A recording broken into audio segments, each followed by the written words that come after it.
Chapter 868. The man surnamed Jiang almost vomited blood. Ji Lu and was the palace master of Dragon Palace, and Qing Baishuang was the #1 guest. They were the top masters in Nanjiang. Lin Hongyuan had always had the reputation of young palace master Lin.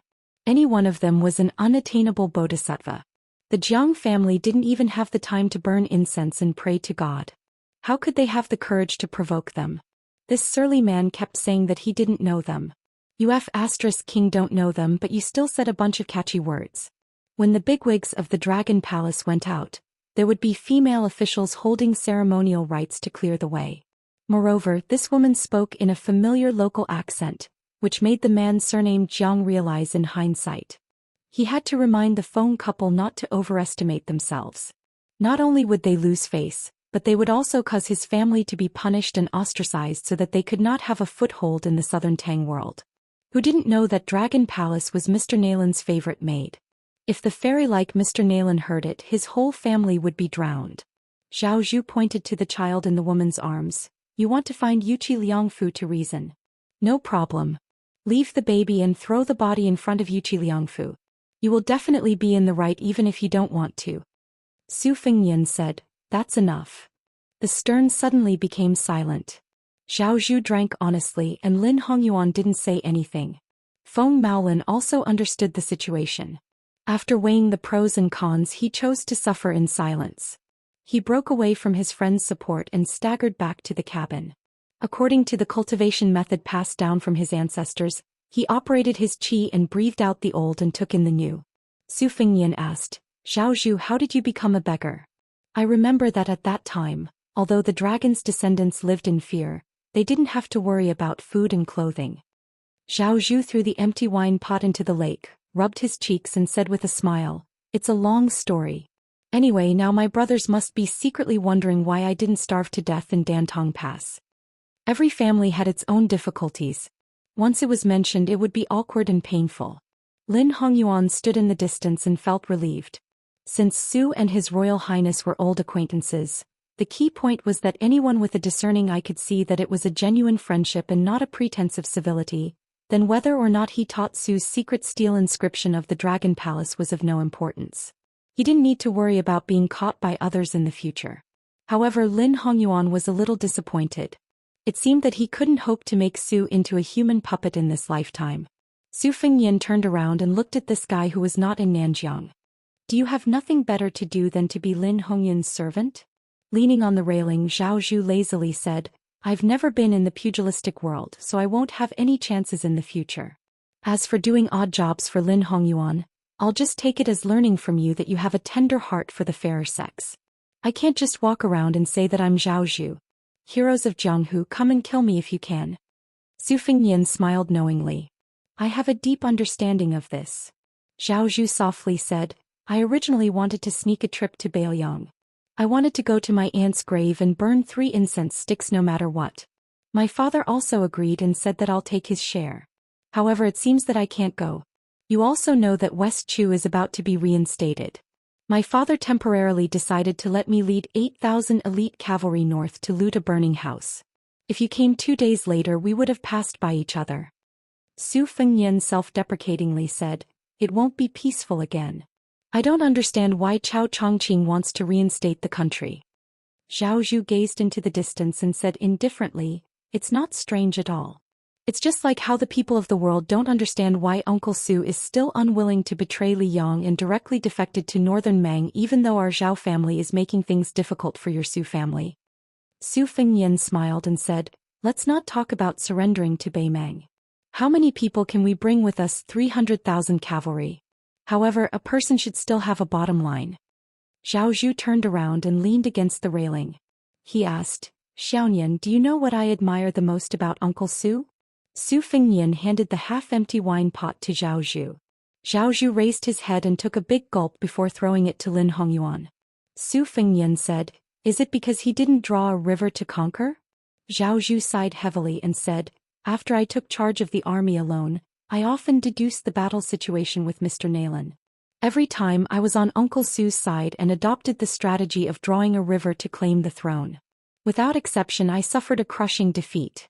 At first, I thought that my calculation was not meticulous enough, but even last year I still lost. I admit that Uncle Su's cavalry, no matter how powerful they are, lost because they are still an isolated army, isolated scholars, isolated people, and isolated orthodoxy. Once they claim the throne, they will be isolated. If they don't claim the throne, they will disappoint many generals and soldiers. Once they claim the throne, they won't be conspicuous at first, but as long as they lose their irresistible morale, their decline will soon be exposed. Everyone will kick a man who is down. They won't even have the extravagant hope of making a comeback. Mr. Nayland once said that if a commoner wants to sit on the throne, he will have to wait for the cold people to get used to power. Therefore it will take at least 300 or 400 years. Uncle Su was born at the wrong time. Otherwise I would be chatting with the crown prince right now. Su Fengnian fell into deep thought. Zhao Zhu suddenly asked with a cold smile, Xiaoyan, how did you become a clay bodhisattva without anger? Is it because Bailiang is too cold?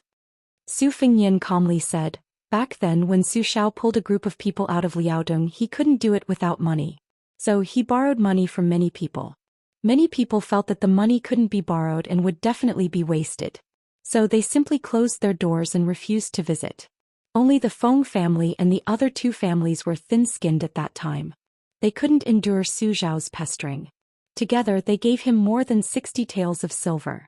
Although Su Xiao secretly returned a few favors after he became famous, he still talked to me about the dozens of taels of silver. He said that it was more important than the 10,000 taels of gold that he would get in the future. If it weren't for those pitiful pieces of silver, he almost didn't have the determination to leave Liaodong. Zhao Zhu nodded and sighed, I understand. This month's update. Last month I owed 5 chapters. This month I will slowly make up for it. In December I will go abroad for almost 10 days. Therefore my goal is not high. I will only write 1 chapter every day. The chapter of White Dragon Suit was not included in today's update. Therefore I still owe 4 chapters. Author's note, Xuesher is still Xuesher. Reading is like meeting people. Some people may find it boring at first, but they will continue to read. Occasionally they will be very satisfied. Some people will be shocked at first sight. Then they will continue to ask the woman to be otherworldly and put on airs like a fairy. Over time they will be disappointed. Xuesher is a story of beads. Those who are even more impatient can just change the book and pick it up when they remember it. Chatting while writing. If I don't promise to update, I won't break my promise. It's a very simple reason. However, after weighing the 2 options, I will either be scolded for not keeping my promise or have to calm down and write. After weighing the 2 options, I feel that it is more worth it to write more chapters. First, let me explain something. In the past, when I wrote books, there was absolutely no notice of absence. Of course, this is not a good thing. The last time I chatted with Jing Guan as well as on the phone with Tomcat, we talked about this point. I'm a writer who's publicly acknowledged to have a terrible character, but now I'm actually nagging someone about the unfairness of Unix and the importance of stable updates. Even I can't imagine it. If you want to say that I'm a good-for-nothing big shot, that I wasn't a big shot when I was an ambitious person? That God wasn't a big shot? That Ergu and Toad weren't big shots? To be honest, Xuesher is my least big shot work. Compared to the previous scams, I gave fewer promises and more notifications. I also had the most chapters. I also had the most interactions with readers. The number of times I clenched my teeth and persevered was undoubtedly the most. Therefore, if there are old readers who want to show off their superiority and tell you about the past, don't be in a hurry to scold them for being a brainless fan. You have to know that these brothers who appear to be impervious to fire and water have already been shot in the heart. They are just clenching their teeth and forcing a smile. Furthermore, there are many new people who have fallen into my trap. Sooner or later they will unfortunately become one of them. Who knows what will happen in the future? Although I am an author, I am also a reader. The age of a web novel reader is almost twice that of an author. Therefore I have never cared about pirated posts. This is because I read pirated posts myself. I don't have the right to give advice. At most, I use my identity as a second-rate, third-rate, or fourth-rate author to recommend works that I really like as a way to make up for it. If I have to say that I'm a big shot, it would be the overly impetuous readers. As always, I don't like them.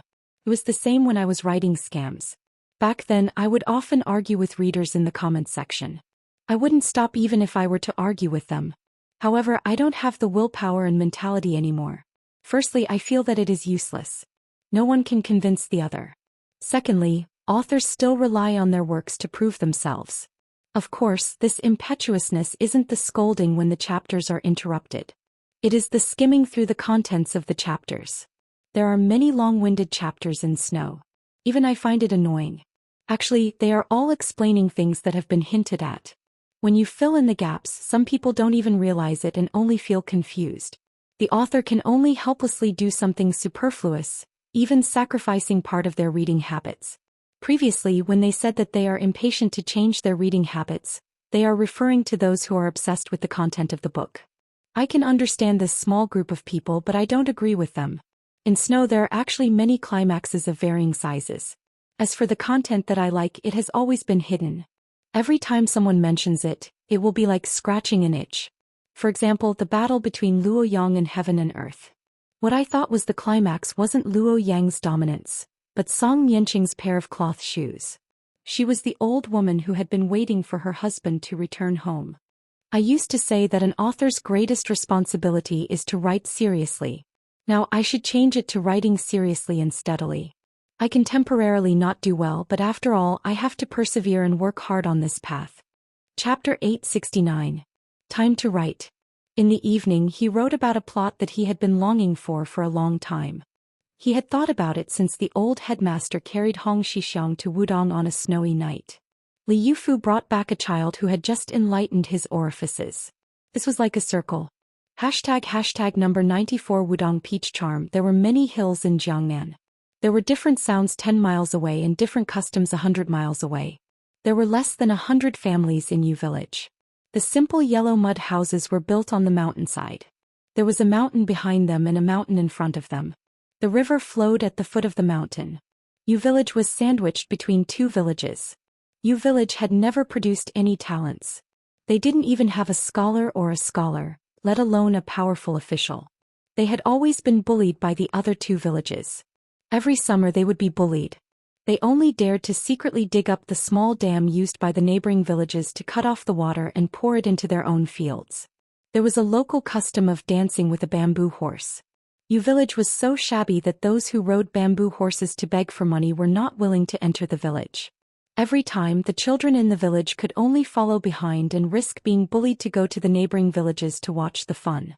There were very few people in Yu village who didn't have the surname Yu. This was because if a man wanted to marry a wife, he could only look for a wife in his own village. It was called keeping the goodies within the family, unlike the two neighboring villages where every year, there would be wives from other villages marrying into the village.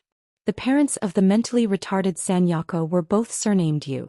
The in-laws lived at the head of the village and the end of the village. They ate and walked, but they didn't even finish half a bowl of rice before they reached the door. Sanyako looked delicate. In the local dialect, he drank too much bewitching soup when he was reincarnated and couldn't be enlightened in this life. His parents took him dozens of miles away to a famous witch to summon his soul, but they couldn't get his soul back from the king of hell. However, which village didn't have one or two fools? The child's parents had already accepted their fate. In the future they would spend more money and casually find a woman to marry. Even if they didn't, they would still be able to continue the family line. However, the people of the Yu family village had been clicking their tongues in amazement during this period of time. They didn't know why Sanyako had suddenly become enlightened. In the past he only knew how to smile and drool non-stop when he met people. Now he was actually clean and even knew to greet the elders of the village based on his seniority. Only the Song village next door, which was relatively wealthy, had a thatched cottage and a village school.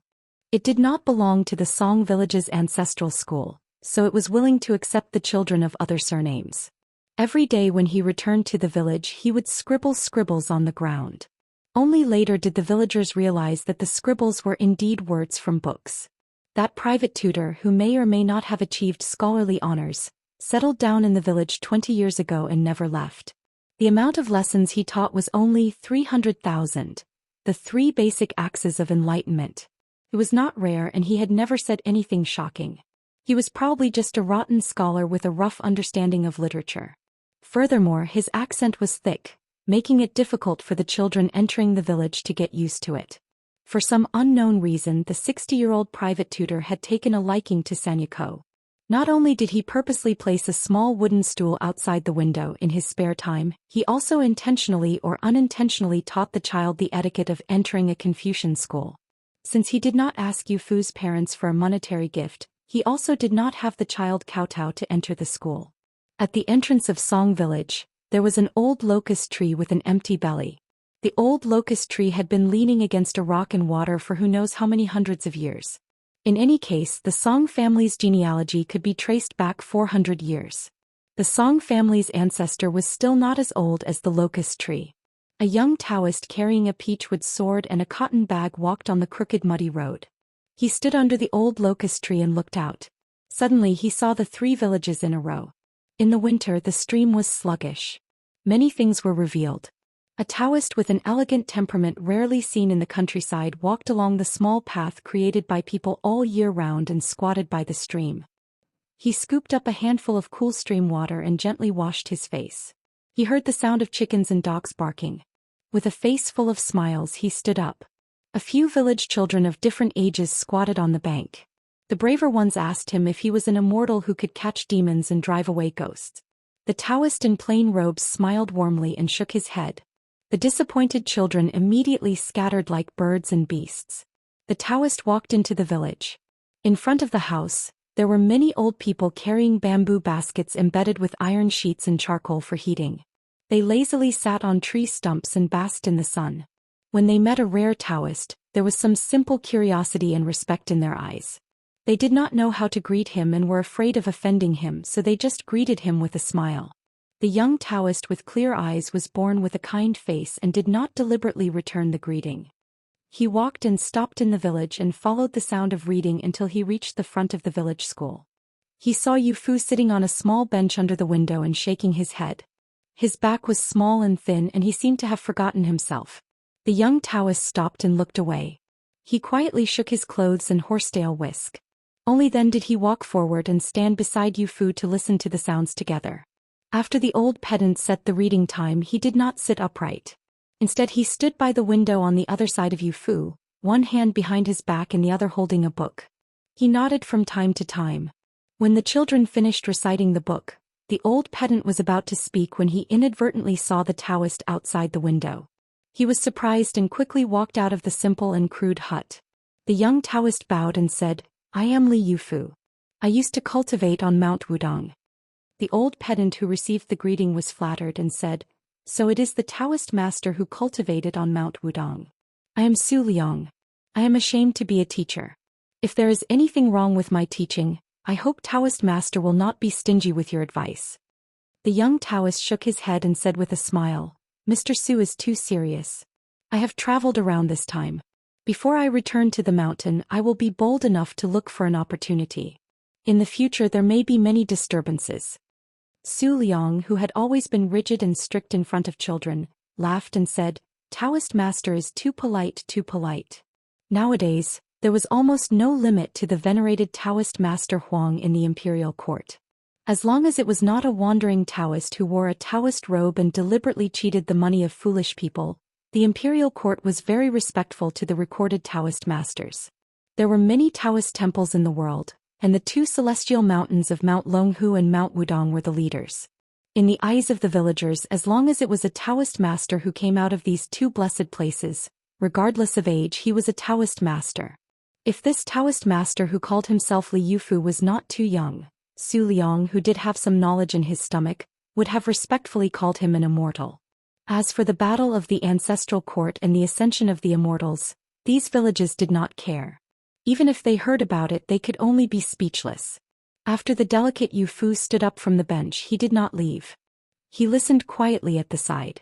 Su Liang glanced at the child who he thought had spiritual qi and said with a half-genuine half-fake smile, "Since Taoist master has come to look for an opportunity, take a look at this child. His surname is Yu and his name is Fu. His surname and name are ordinary, but when they are stacked together they are not vulgar. Yu Fu, the accumulation of good fortune for the rest of one's life. What a good name. When I was young I also learned some facial features. Although I don't think he is rich, I feel happy from the bottom of my heart. Taoist Master Li, why don't you open your third eye?" Li Yufu squatted down and stared at Yu Fu, who was not afraid to look at him, and said softly, I don't dare to talk nonsense. The old man who did not hear the praise was a little regretful. However, after experiencing the wind and rain, he knew that many blessings could not be forced. Otherwise, he would not be willing to be a poor teacher in this village. Chapter 870. Then a Taoist priest named Li inexplicably lived in the Yu family village. He didn't stay with the villagers. There were many green bamboos on the mountain, so he spent half a year building a bamboo house. When he was free, he would weave bamboo baskets and distribute them to the villagers. If a villager gave him rice, wine, or food, he would return a large basket of winter bamboo shoots. He also patiently helped many children chop bamboo to make flutes and taught them how to play them. The villagers were willing to ask him for help when they had some happy events. If someone got into a small disaster or a small illness, the young Taoist priest would take the initiative to go deep into the mountains to pick herbs. He even acted like a doctor, helping people look, listen, ask questions, and feel the pulse, silently dredging the meridians. Over time, not only the nearby villages, but also the people within 100 miles knew that the Yu family village's ancestral grave was emitting green smoke. He was actually able to let a young immortal stay in the back mountain to cultivate. When Su Liang was free, he would go to the bamboo house to ask Jinren Li for advice on cultivation. Yu Fu often went there as well. In the sound of firecrackers, he bid farewell to the old year and exchanged the new peach for the old talisman. Yu Fu's parents, who had always been unable to raise their heads in the village, felt very proud because the spring festival couplet hanging on Jinren Li's bamboo door was written by their son. Since Jinren Li came and became close to Yu Fu's parents' voices in the village became louder. Every time a few good-looking girls in the village happened to meet the young Taoist priest on the bluestone path in the village, they would smile and walk slowly with their heads down shyly. When they brushed past each other, they would quietly look back. Some of the women who were already married would definitely not be so reserved. When they were washing clothes with the elegant young man by the stream, they spoke without restraint. Every time they saw the young Taoist priest in a Taoist robe blushing, the women would look at each other and laugh, secretly thinking that he was really a thin-skinned handsome guy. If he returned to the secular world in the future, any woman who could marry him would be a great blessing. In the blink of an eye, the winter snow melted and suddenly the spring flowers bloomed. The willows sprouted tender yellow, and the green carp came with the sound of the stream. Every morning, when the sun rose from the east and climbed up the mountain, the villagers who got up early to farm could see a pleasing scene. Under the leadership of Jinren Li, a group of children practiced boxing together in front of the bamboo building. Although it was called boxing, it was actually just drawing circles there, but it looked really good from a distance. Day after day, spring went and summer came. Except for his elegant appearance, Jinren Li was no different from a villager in other aspects. He gave all the money he got from picking herbs and selling them to a few old widows and widows in the village. As long as there was a busy farm work in the village, he would definitely show up if the children ran a few steps to inform him. Previously, after the Guyu rain, he was transplanting rice seedlings. Almost every day he could be seen bending over in different fields. Unexpectedly, he was self-taught and skilled in transplanting rice seedlings. Probably influenced by him, the 3 villages that used to fight for water in the past were much more amiable now. They were more considerate and less bullied others. After the private teacher Su Liang got drunk, he always nagged the elders of the village not to delay Jinren Li's cultivation because of the farm work. At first, the villagers were a little nervous, but later, when they saw that Jinren Li was still the same Jinren Li who would grant any request, they were relieved. During this period, someone said that he saw a tiger go down the mountain with his own eyes. When Jinren Li stood there, the king of the mountain obediently turned around and ran back to the deep mountains and forests. The ignorant villagers increasingly felt that if there were really immortals in the world, they would be nothing more than this. At dusk between summer and autumn, the summer heat on the mountain faded. Yu Fu and the private teacher Su Liang were sitting in front of the bamboo building to enjoy the shade. Li Yufu was sitting on a small stool, weaving a bamboo basket with her fingers. The child, who was already very familiar with Jinren Li, squatted next to her and asked, "Is Mount Wudong very high?" Li Yufu stopped weaving the basket and said softly, "When I was young, I had to walk for a long time. Maybe I thought it was high. When I grew up, I didn't think it was high." The child smiled and asked, "Does it snow on Mount Wudong?" Li Yufu raised her head and looked at the mountain opposite. She pursed her lips, then nodded and said with a smile, "Of course. When my master's master carried my shirshu up the mountain, it snowed heavily. I remember Xirshu told me that he was woken up the next day. Standing on the little lotus peak, he looked like a big steamed bun which made people drool. Yu Fu asked again, "Can I go to Wudong to have a look?" Li Yufu did not speak this time but just smiled. Su Liang was not a pedantic fool. He looked kindly at Yu Fu and touched his head. Then he turned to look at Li Yufu of Wudong and said softly, "Since it's fate, why don't you bring him to Taoism? This is a great thing for Yu Fu and his family." Li Yufu said with a firm look, "We cultivate to achieve immortality. We don't violate human relations and don't violate reason. As long as the parents are here, there must be a way to travel." The old man sighed and said, "Since Shinran said that there must be a way to travel, it means that it's not impossible to travel far. As long as the child's parents are settled down and there are no worries, he has done his filial duty." Li Yufu smiled warmly and said, "There's no harm in waiting." Su Liang hesitated for a moment and asked in a deep voice, "Shinran Li, there's something I don't know if I should ask." Li Yufu nodded and said, "Please go ahead." Su Liang gritted his teeth and said, "I took the opportunity to go to the market at the end of the year and asked about the situation of Wudong Mountain in the city. I heard that the current leader's surname is Li. Living here, he could see the mountain as soon as he opened the door." Li Yufu said calmly, "It's me." Su Liang suddenly stood up as if he had been struck by lightning. His lips trembled and he was at a loss. Li Yufu smiled and put down the half-woven basket. He stood up and pulled the old tutor back to the bamboo chair, then continued to work. Su Liang muttered to himself as if he had lost his mind, "How can there be an immortal like you?" Another year passed, and Li Yufu came to Yu Fu's house to give him a bunch of Spring Festival couplets. Yu Fu's father shamelessly asked Jinren Li for several Spring Festival couplets. He didn't leave out any of the couplets from his father-in-law and several distant relatives. When Jinren Li was about to turn and leave, Yu Fu's father blushed and felt uneasy. He wanted to say something but hesitated. His wife pulled his cuff several times, but the man didn't have the courage to speak. The man also knew that it was not a good idea to be so stiff. He had heard that a storyteller once said that killing someone was just a matter of nodding. The man scratched his head and took a bag from his wife. He grinned and said honestly, "Shinran Li, my wife is pregnant again. Moreover, the world is peaceful now. People in the mountains are not afraid of having more children and can afford to raise them. I was wondering if I could ask Shinran to accept Yu Fu as your disciple. If this boy becomes successful, our Yu family will also be blessed. Shinran Li, we don't have much money at home, so we just saved up this money. I know you don't want this, but if you can accept Yu Fu, even if we owe him money, we will definitely pay him back in the future." Li Yufu pushed back the bag of money, then took Yu Fu's hand and bowed deeply to the couple. The man, who rarely called children by their real names, was afraid that Jinren Li would go back on his word, so he hurriedly shouted, "Yu Fu, kowtow to master." Li Yufu let go of Yu Fu's hand and took 3 steps back, folding his hands on his lower abdomen. Yu Fu knelt down and kowtowed 3 times heavily. When Yu Fu kowtowed for the first time, Li Yufu had already raised his arm and covered his eyes with his sleeve, but he still couldn't hide the tears on his face.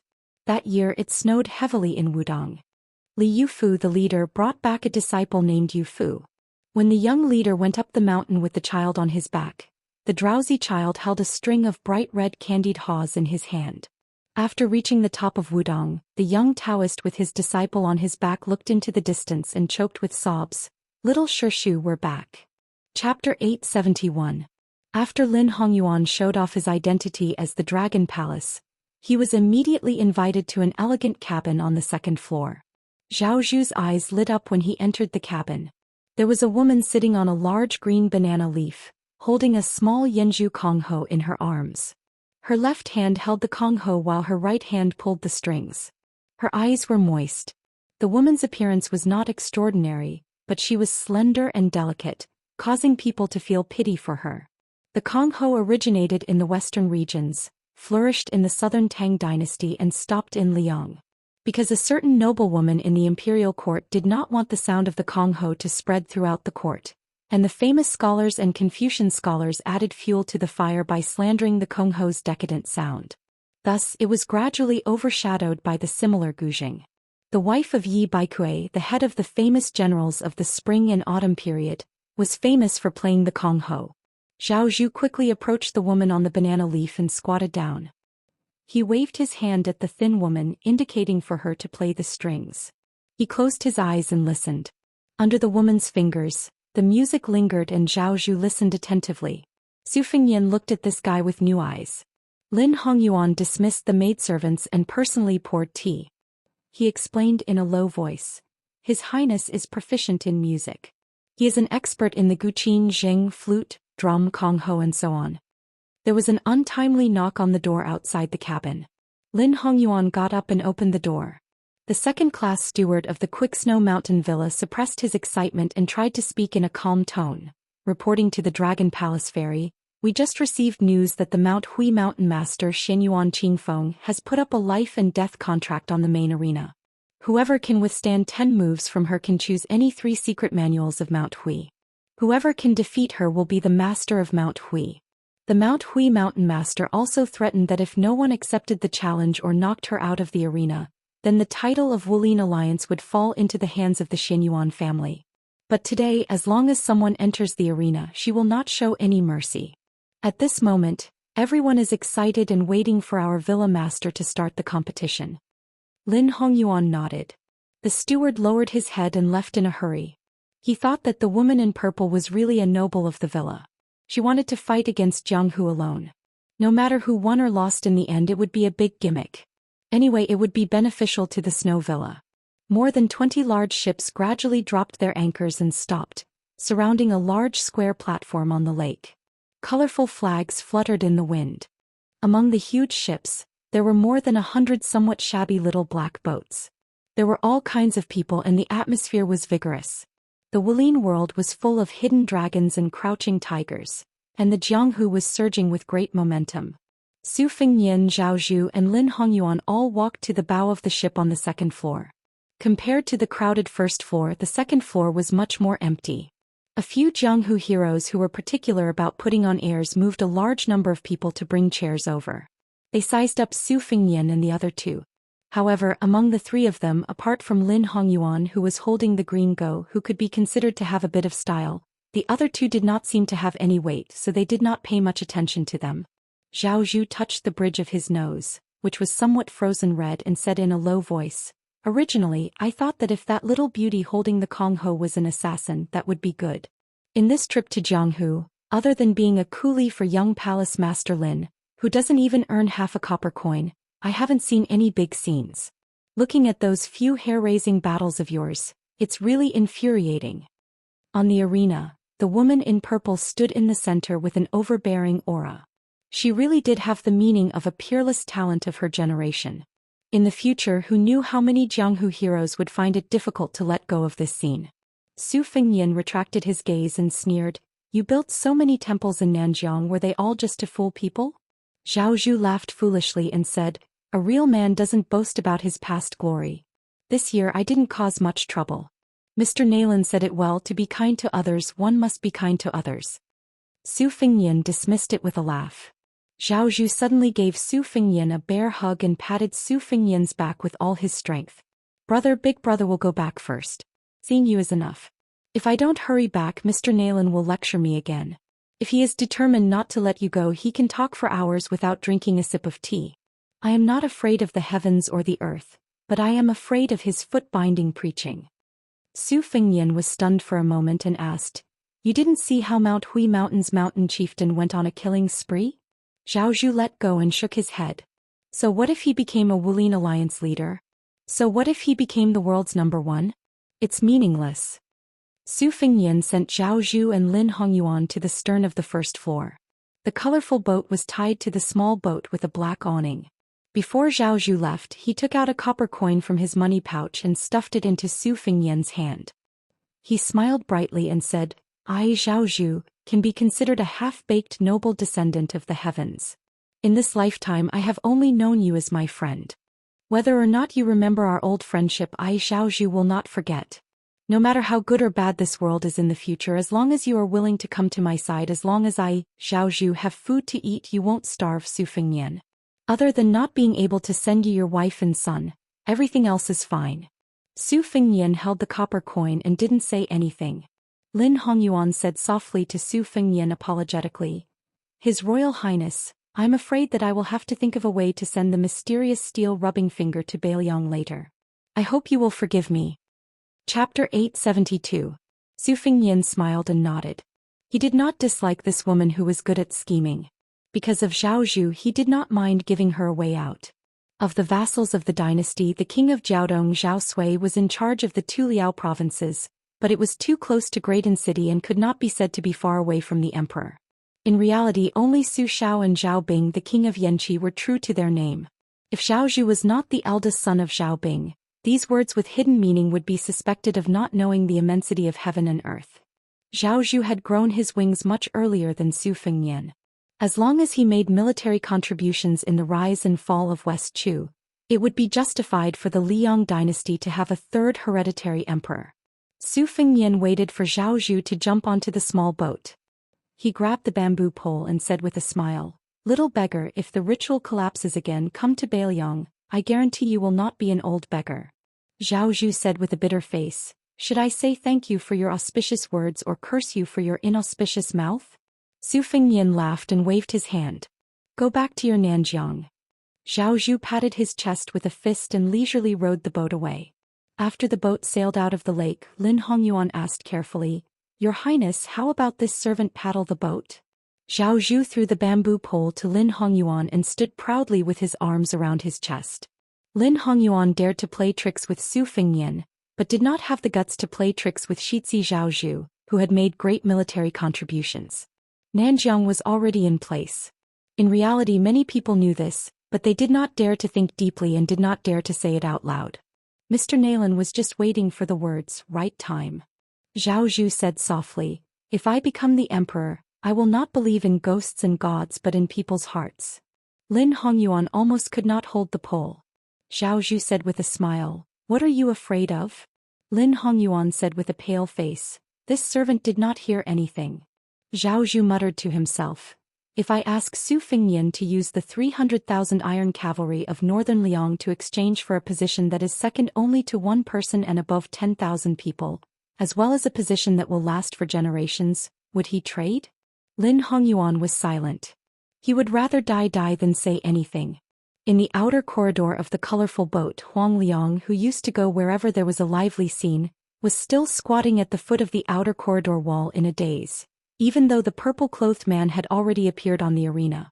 Previously he was riding Feng Maolin's beloved son, so his knees were covered with dust. At that time some Jianghu people on the boat rolled their eyes, but Huang Liang did not care. As long as he boarded Feng Maolin's big ship, although distant water could not quench the present thirst, it meant that he could take advantage of the situation to hook up with the famous couple in Huai River Jianghu. Their young daughter, when Huang Liang was riding Feng Maolin's horse, he had also flattered her many times. The little girl did not show him a good face and always ignored him. But Huang Liang did not think it was shameful. Since he was in Jianghu, he could do whatever he wanted. As long as he made a name for himself, who would care if he was a dog when he was down? Besides, didn't dogs also know how to dog paddle? But what made Huang Liang's heart sink was that Feng Maolin and his wife, who were unattainable in his eyes, were beaten by the friend surnamed Su and could not fight back. Huang Liang had always regarded the guy whom he met by chance as a fool with a lot of money.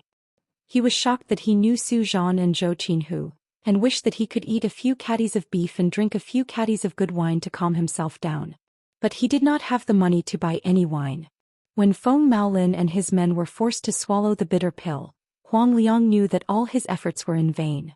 Su Xiaoxia would no longer allow him to swindle food and drink as he used to, and Feng Maolin might even vent his anger on him, a little pawn who could be easily bullied.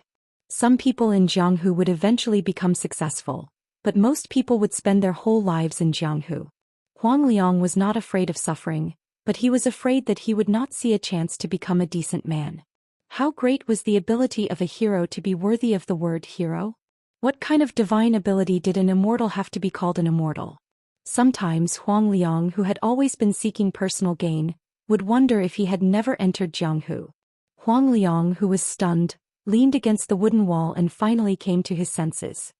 He rubbed his cheeks and suddenly found that the light was a little dim. When he looked up, he was startled and fell to the ground. Zhou Xian, who was wearing a funny red fox fur hat, was leaning against the wall with his feet tied in knots and his hands in his sleeves. Huang Liang, do you still remember how we met? Su Fengnian asked calmly. Huang Liang thought that this man was going to settle accounts with him and beat him when he was down. He smiled bitterly and said, "At that time, I was as blind as a bat and asked for wine from young master." Su Fengnian shook his head. At that time, a child beggar sneaked into the restaurant and tried to beg for some food, but he was caught by a sharp-eyed waiter. One of the diners saw that the beggar's hands were full of frostbite and blood, so he poured half a bowl of wine into the beggar's hands. Among the people who were drinking on the first floor, you were the only one who hesitated for a long time. Finally, you couldn't stand it anymore, so you stood up for him and said something fair. Only then did the beggar stop being treated as entertainment. At that time, I thought of a friend who had left Jianghu. That was why I asked you to drink. Of course, you did not hesitate and ate and drank with a clear conscience all the way. Huang Liang chuckled. Su Fengnian saw a mighty warship approaching abruptly and saw an old man standing at the bow. He was slightly absent-minded. He pressed down on his fox fur hat and turned to Huang Liang. When Mount Hui's Xianyuan Qingfeng wins the arena and becomes the Wulin Alliance Master, do you dare to say a few words to her? Huang Liang was stunned. He smiled awkwardly and said, "That depends on what you want to say." Su Fengnian walked to the railing and said, "You can say that a man named Su Fengnian asked you to go to Mount Hui to make a living." Huang Liang watched as the man who did not call himself Su Qi jumped over the railing and floated toward another huge warship that looked particularly majestic. Su Fengnian? Who was that? Huang Liang was confused, but he felt that he should try his luck. At worst, he would be sent flying by a slap from the Mount Hui's mountain lord. Most likely he would not die. Many years later, an old man who had Mount Hui as his backer but still failed to make a name for himself would still tell his grandson before his death that his grandfather used to roam Jianghu with that man. Chapter 873. There was no armor on the Yellow Dragon battleship. In addition to a slightly hunched old man, there was only a majestic man with a pair of silkworm eyebrows beside him. He always looked like a tiger taking a nap.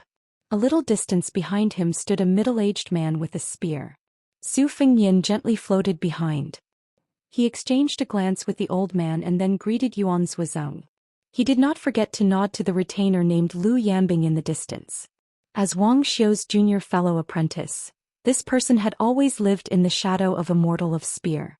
He was not famous and had never done anything shocking. Therefore, Lu Yanbing's cultivation was unfathomable. Su Xiao, who had left Bailiang with a simple entourage, took Su Fengnian to the railing and said with a smile, "I remember the last time I was at the Spring God Lake, I fought with Wang Mingyang of Xiangfan City. This time I took the opportunity to take a look. The lake is still the same lake, but it is much livelier and livelier than before when there were corpses and starving people everywhere." Along the way she witnessed everything with her own eyes. Only then did she realize that Zhao Heng and Zhao Sun, this pair of father and son, were truly proficient in governing the various administrative matters within their jurisdiction. Just by casually drinking tea in the city, one could hear the commoners praising Prince Jingan. I have always thought that if an official in the imperial court was criticized and impeached by the imperial censor, he might not be a corrupt official. But if the people in the territory said he was good, most of them were really good. At the mention of the young vassal king that he had kicked into the spring lake, Su Fengnian sneered. Luckily he had a first-rate strategist by his side. Otherwise, Zhao Sun would have long been eaten up by the Green Party.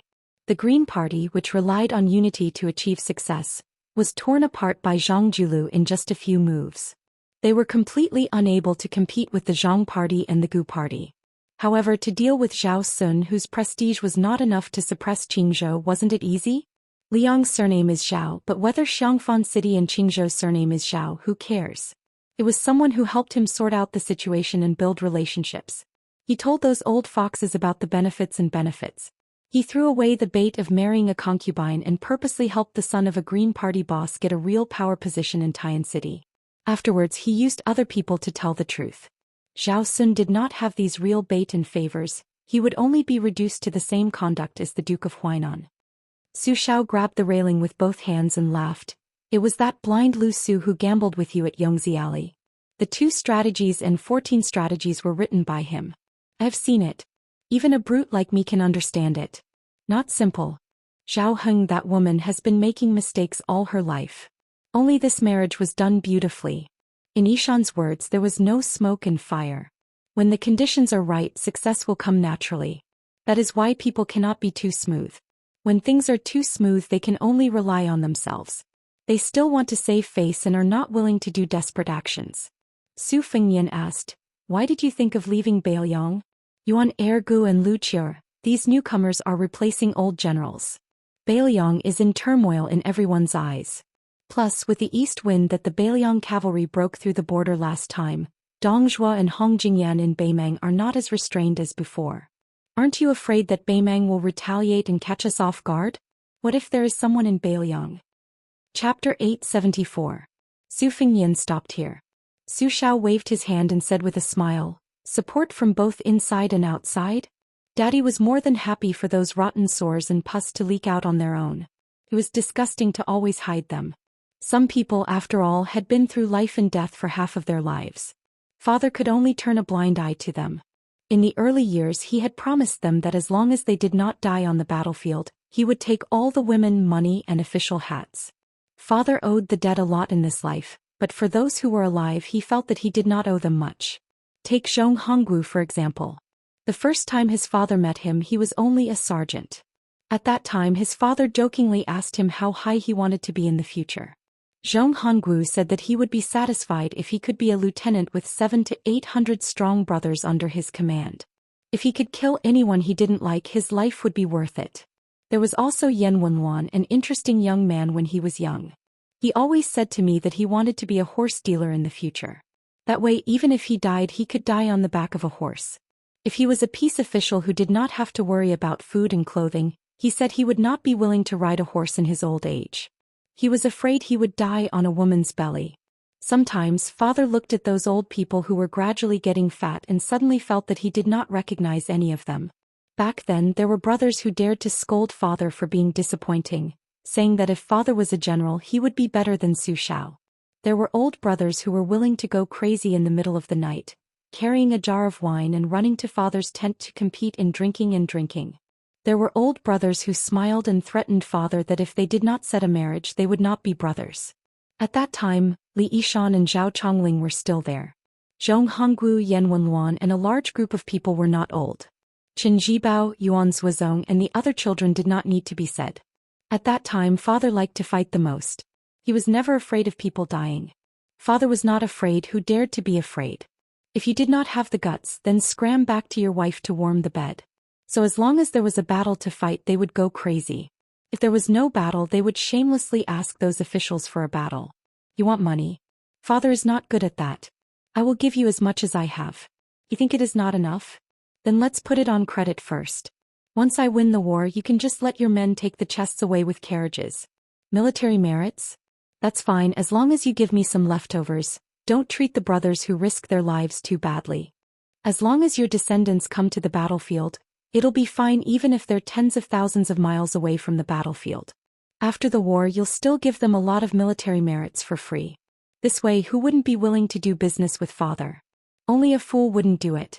Then the imperial court began to know that there was a young barbarian surnamed Su who came from a poor background in Liaodong. After he made a name for himself, he was not greedy for money or achievements. He just wanted to die on the battlefield. Thus, in the end, the court officials who had a good relationship with Father were very willing to give the troops weapons, hoping that Father's military achievements would allow them to speak loudly in the court. The enemies who did not have a good relationship with Father were even more willing to say, "You Su Xiao are tired of living? Then you can go gnaw on the hardest bones and fight the hardest battles to the death." Afterwards, Father fought and fought his way south. Those lofty pillars of the imperial court, the noble clans and aristocratic families who had always looked down on Father, were finally willing to open their eyes and take a look. Only then were they somewhat afraid. Unknowingly, how did that barbarian Su's troops become so majestic? Su Xiao grinned, extending a hand. 50,000 cavalry. Father used 50,000 cavalry to destroy northern Han. That year, the young emperor of northern Han clamored with your father, saying that the one surnamed Su was not worthy of your mother, Wu Su. He also said that your mother was blind and was not worthy of practicing the sword. Father did not argue with him. In the end, father led 600 elite cavalry, directly charging through the gates of the imperial palace and into the throne room. That fellow was paralyzed on the dragon throne, so frightened that he wet his pants. Su Fengnian's eyes were warm as he smiled. In reality, he had long since memorized this story by heart. He had heard it so many times that he was sick of it. However, he was different from the impatience that he displayed on his face in the past. Now, as long as Su Xiao was willing to speak, he was willing to listen. Su Xiao suddenly smiled awkwardly. Clearly he was thirsty. Waving his hand at Yuan Zuozong, who was deliberately standing far away, he said, "Go get 2 jugs of white wine. There's no need to warm it. The hotter it is, the better." Yuan Zuozong quickly returned with 2 jugs of wine, one for Su Xiao and one for Su Fengnian.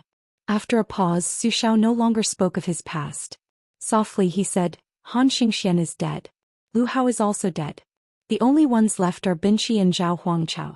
What father could not do, son has done. Father is even happier. This time father left Beiliang not only to give Yan Wenluan and the others one last chance, but also to walk the same path as you. On the way, I went to the Jin family's mansion. I did not want to make things difficult for them. However, I heard that the old man of Jin Lanting, Jin Right Chancellor, was scared to death on the same day after knowing that father did not enter." Su Fengnian said helplessly, "You did not let them have a good new year." Su Xiao dismissed it with a smile. He looked towards the northwest and slowly said, "Father has been thinking about one thing for the past 2 years.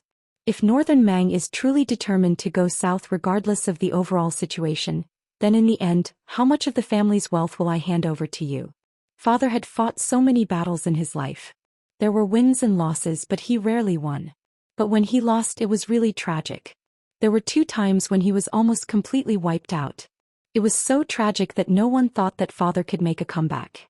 After losing the battle, I saw those young faces that were blackened by gunpowder. When they saw father, they could still smile.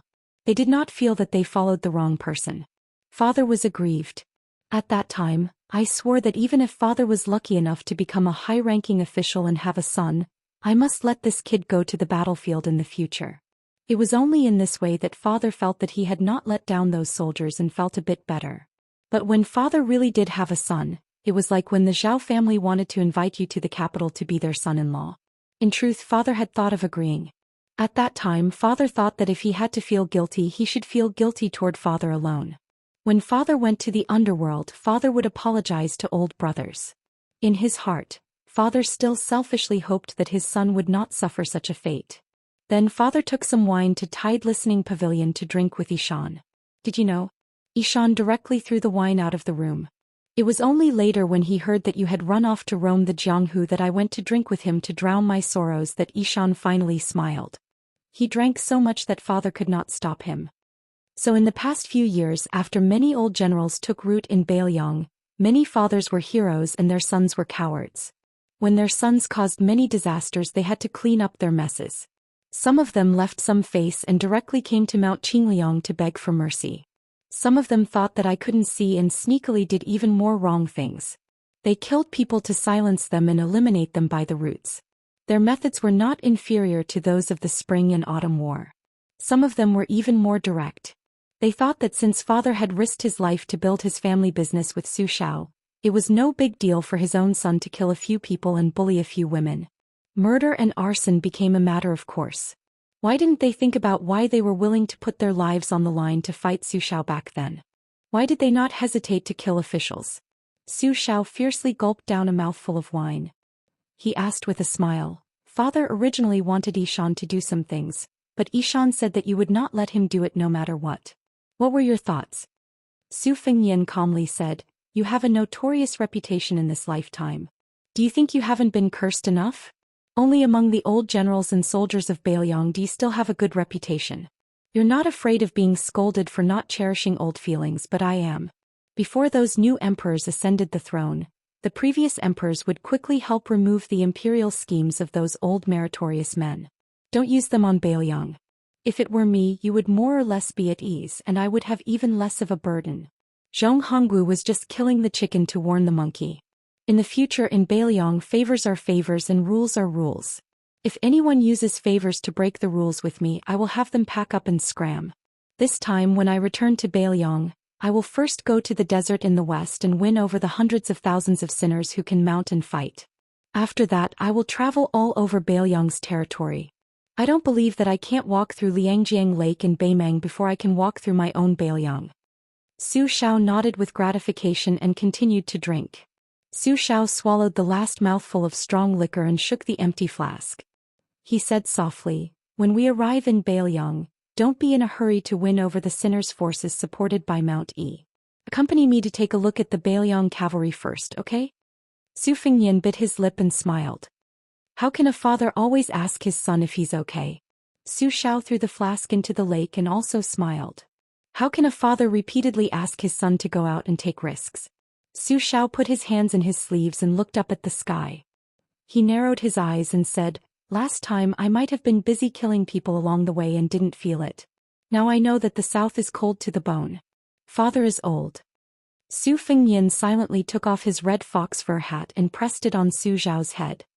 He gently pulled it down and covered the old man's ears. The old man moved his lips and suddenly turned around. It was as if he didn't want his son to see his old tears and his heroic past. Chapter 875. That woman who had relied on her talent to enter second place on the Rouge commentary board, the young Dejia Wang, was second only to Su Weisheng in the commentary board. However, after she wrote The First Snow in the East Wing, there was no longer any news of her. She was like a clay ox that had sunk into the sea. She no longer had the grandeur that made all the scholars and beauties in the world avoid her. It had to be known that even the Nyang in Tian City had once read The First Snow in the East Wing, and Princess Consort Jingon, who had died for love in Xiangfan City, was the same. On the other hand, the rotten scholar of Liyang felt as if a huge rock had been lifted from his heart. This woman had probably finally stopped using words to harm the world. Only the Wang family on Mount Laoshan of the Spring God Lake knew that in the past 2 years, their young Mrs. Mind had not been on Mount Laoshan. No matter the wind or rain, no matter how heavy the snow was, she would go to the lakeside tea house to sit for a while. She would look to the east and the north without a fixed number. In the past, whenever their young miss was unhappy, she would play polo and play on the swing for a while. The swing could be as high as a 2-story building. Even the most daring men would be speechless when they saw it. But it was different now. She was reserved and always sat on the swing in a daze. Occasionally, when she realized that the swing was not moving, she would gently stand on her tiptoes. Many people in the world were looking forward to it, but Miss just ignored them. Especially now that it was winter, she talked about hibernation and slept until she was old. Other than going to the lakeside to look into the distance, she would go back to the study and read a few pages of a book. Then she would mumble that she was sleepy. The maid would grind and hand her a brush, and then she would find all kinds of excuses to be lazy. Was this still the Wang Dongxiang who dared to boast? Before I pick up the brush, I go to see the sages, immortals and Buddhas. After I pick up the brush, the wind is clear, the moon is clear, and the ghosts and deities come to worship me. Was this still the Wang Dongxiang who dared to boast? Before I pick up the brush, I go to see the sages, immortals and Buddhas. After I pick up the brush, the wind is clear, the moon is bright, and the ghosts and deities come to worship me. Fortunately, the old master, who had earned a lot of money, did not care about these things. Even if there were noble families of equal status who came to propose marriage, he would still refuse them one by one. In the dusk of Mount Mao, some people went down the mountain while others went up the mountain. The one who went down the mountain and boarded the ship was the richest man in Qingzhou, Wang Linquan, who had recently withdrawn from the salt and iron business behind the scenes. His eyes were brimming with tears and he was extremely excited. The one who left the ship and went up the mountain was a gray-haired young master. Unknowingly, he came to Wang Chudong's boudoir. When a maidservant saw the man with clear eyes, she did not know why her annoyance disappeared. However, it seemed that he was not like this in the past. At that time he was wearing a white robe and a jade belt, elegant and elegant. That pair of red phoenix eyes gave people the feeling that they were filled with water. Any unmarried woman who saw him would tremble a few times. Now that she saw him again, this maidservant intuitively felt that he had changed a lot. As for what had changed, she did not know. It was just that the steward who led the way had told her that the young miss was still lazily hibernating. When the steward arrived at the gate of the courtyard, he respectfully turned back. He did not say much, but the maidservant clearly saw that when the steward was secretly sizing up the young master, The fear in his eyes was like a mouse seeing a cat. It was like a mouse seeing a tiger. When he arrived at the warm and comfortable hall, there were only 3 maidservants in the building. The other 2 also followed the sound with light footsteps. When they saw him, they were surprised to see him. He asked for a pot of spring spirit lake tea that did not have the smell of miscellaneous earth and wood. He brewed the tea himself and did not bother the maidservants. Even if the tea was often of little value, it was fragrant and clean. He did not forget to pour a cup for each of them. This made the several young girls who were used to being close to each other feel flattered. However, his tea brewing technique was clumsy and immature. Even if it was not bad in the eyes of the 3 girls, they did not dare to point out. After drinking the tea, the young guest looked at the sky. A clever maidservant said that she was going to wake up the young miss. He asked if they could wait in the room.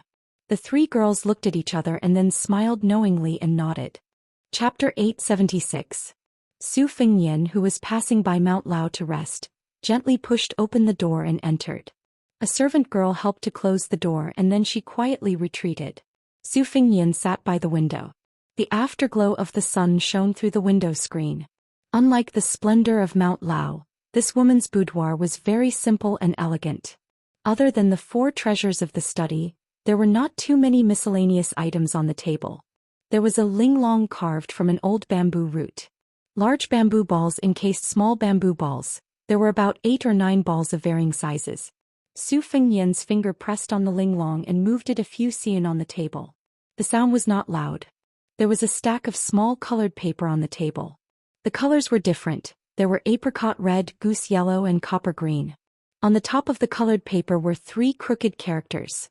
Huai Huang Ji. The last time Su Fengnian left Mount Lao, he found out that this Wang Dongxiang's talent and learning had seized the top spot in the literary circle. But the words he wrote did not seem to be of any use. Today, seeing it with his own eyes, he found out that it was really earthworms that had crawled on it. It was an unsightly sight. However, the handwriting on the small, exquisite paper under the Huai Huang Ji was still ugly. There were many broken lines and broken poems, all of which could not be underestimated. There were powerful military poems about the frontier fortress. There were also words about a hermit's bitter recitation. On the contrary, there were very few words of hidden bitterness in the boudoir. Yanji's official ranking was only based on the women's beauty. The men all had their own preferences. There were many objections to the 10 people on the ranking list.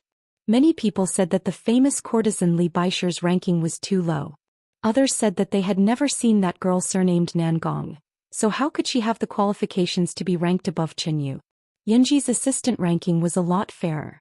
Beiliang's Junju Su Weisheng, Chunshan Lake's Wang Chudong, and the female scholar Yen Donggu, who was already the crown prince's imperial concubine, could all be considered to be on the ranking list. There were not many objections. Su Fengnian flipped through the colored paper one by one. When he finished, the order was reversed. He flipped through it again and the Huai Huang Ji returned to the front page. After folding more than 60 colored papers, Su Fengnian leaned back in his chair and looked out the window. On Chunshan Lake, Xianyuan Qingfeng was ruthless. In one day he killed 6 martial artists in succession. They were all famous Jianghu seniors and had almost become the common enemy of Jianghu. On the next day no one went up the arena. On the 3rd day, 3 famous Jianghu masters went up the arena one after another. Again their heads were smashed by Xianyuan Qingfeng. This kind of Wulin Alliance's chief made people's hair stand on end. He was definitely not the Wulin Alliance that Jianghu people admired. However, Mount Huishan's Niu Dagong became famous because of this. Strangely, the more ruthless Xianyuan Qingfeng's methods were, the more the Jianghu people's curses were not one-sided. The old and new Jianghu people's perceptions were completely different. The old Jianghu people were heartbroken, while the new Jianghu people were eager to give it a try. In private, undercurrents were surging. They all said that only such a cold-blooded woman, such a chief, could have the hope of leveling Mount Chulu. Su Fengnian did not know what Jianghu would look like in the future. Su Fengnian's thoughts drifted away. He thought of the fox fur coat that he had taken from Beiliang to the south at Shangyin Academy. If she had made up her mind, she would never have left the fox fur coat behind. But since she was unwilling to be a caged bird, Su Fengnian could only pretend to be magnanimous and go with the flow for once. If he had the chance to meet her again in the future, he wondered if she would have already become an old woman. Su Fengyan also thought of the first time he walked the Jianghu. At that time he was at the bottom of the Jianghu looking up at the Jianghu. There was once an unforgettable figure by the Luo River, but now she had long since faded away. The second time he was looking down at the Jianghu from above. Su Fengyan turned his head and looked at the bed.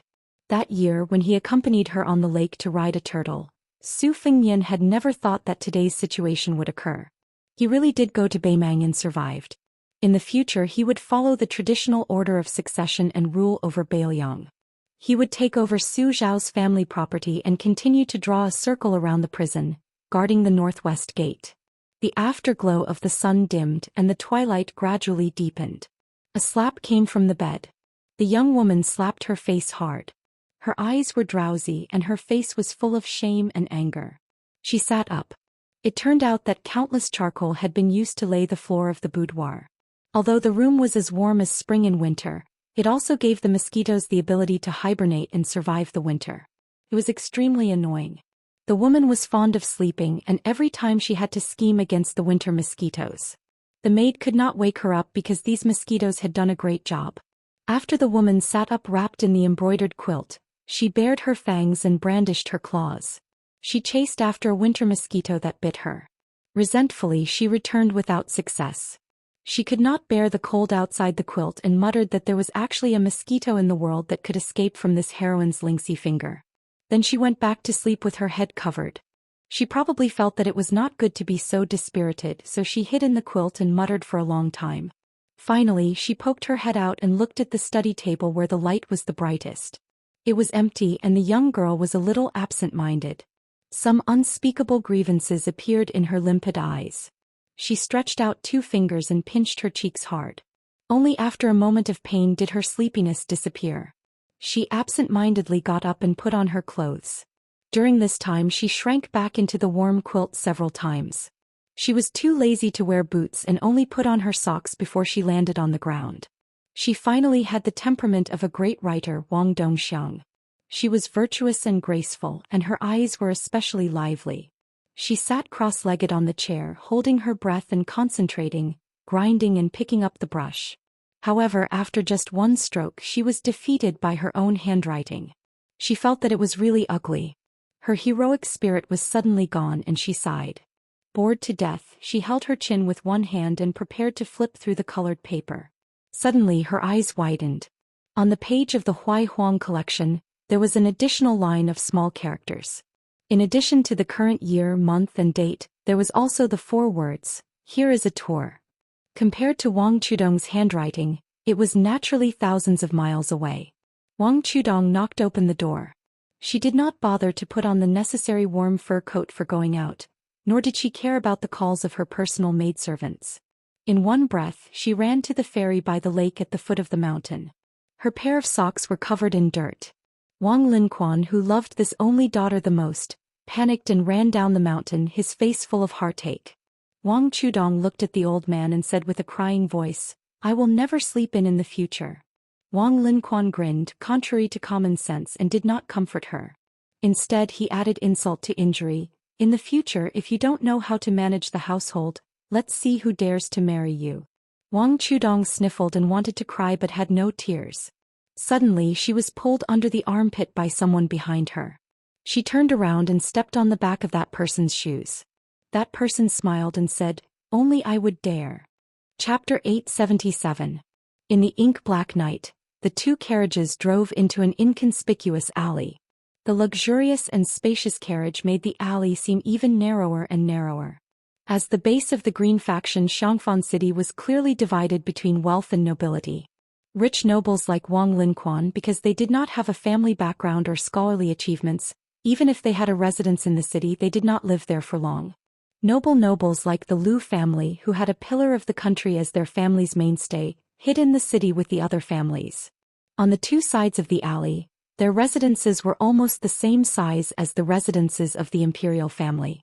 As for Wang Linquan's main gate on Mount Lao, no matter how imposing it was only the residence of a rich family and could not be considered a residence. In this alley, which was called the Sheep Alley by the people of Qingzhou, there were many influential people. Other than the Lu family, the oldest of the 6 assistant ministers of the imperial court, the assistant minister of personnel Wen Tai, and the Qingzhou general Hong Lingshu, who held the military power of Qingzhou, lived next to each other. It was these three influential families of Qingzhou that supported the Green faction, which could compete with the Zhang and Gu factions in the imperial court. Unfortunately, success was due to three surnames and failure was also due to three surnames. Following the dissension and discord of Lu Wenhong and the other two elders, the Green faction ceased to exist and scattered to other forces. The other influential families also scattered when the tree fell, and each of them found another branch to rely on. It was difficult to unite the people's hearts again. If someone could look closely, they would find that the threshold was in line with the status of the owner of the residence. It was much higher than that of an ordinary family. The rules here were insurmountable. People said that families of equal social status were like carps leaping over the dragon's gate. On the sheep alley, the Lu family's residence was the most talked about in the marketplace. When the residence was built, the two main gates were directly carved from a tree, which was then made into a door and transported over. Such a huge tree was destined to be too big for two people to wrap their arms around. It was said that the threshold of the Lu family's residence was so high that many children had to climb over it. Commoners usually had to take a detour around the sheep house lane. There was no way for them to get close to this alley, so they didn't have the ability to go to the Lu family's front door to investigate. A kind old man with snow-white eyebrows stood at the foot of the steps of the mansion's entrance. He was holding a bamboo lantern, and the candlelight was swaying slightly, illuminating the old man's kind face. 60 years old was already considered old, but the old man was actually 80 years old.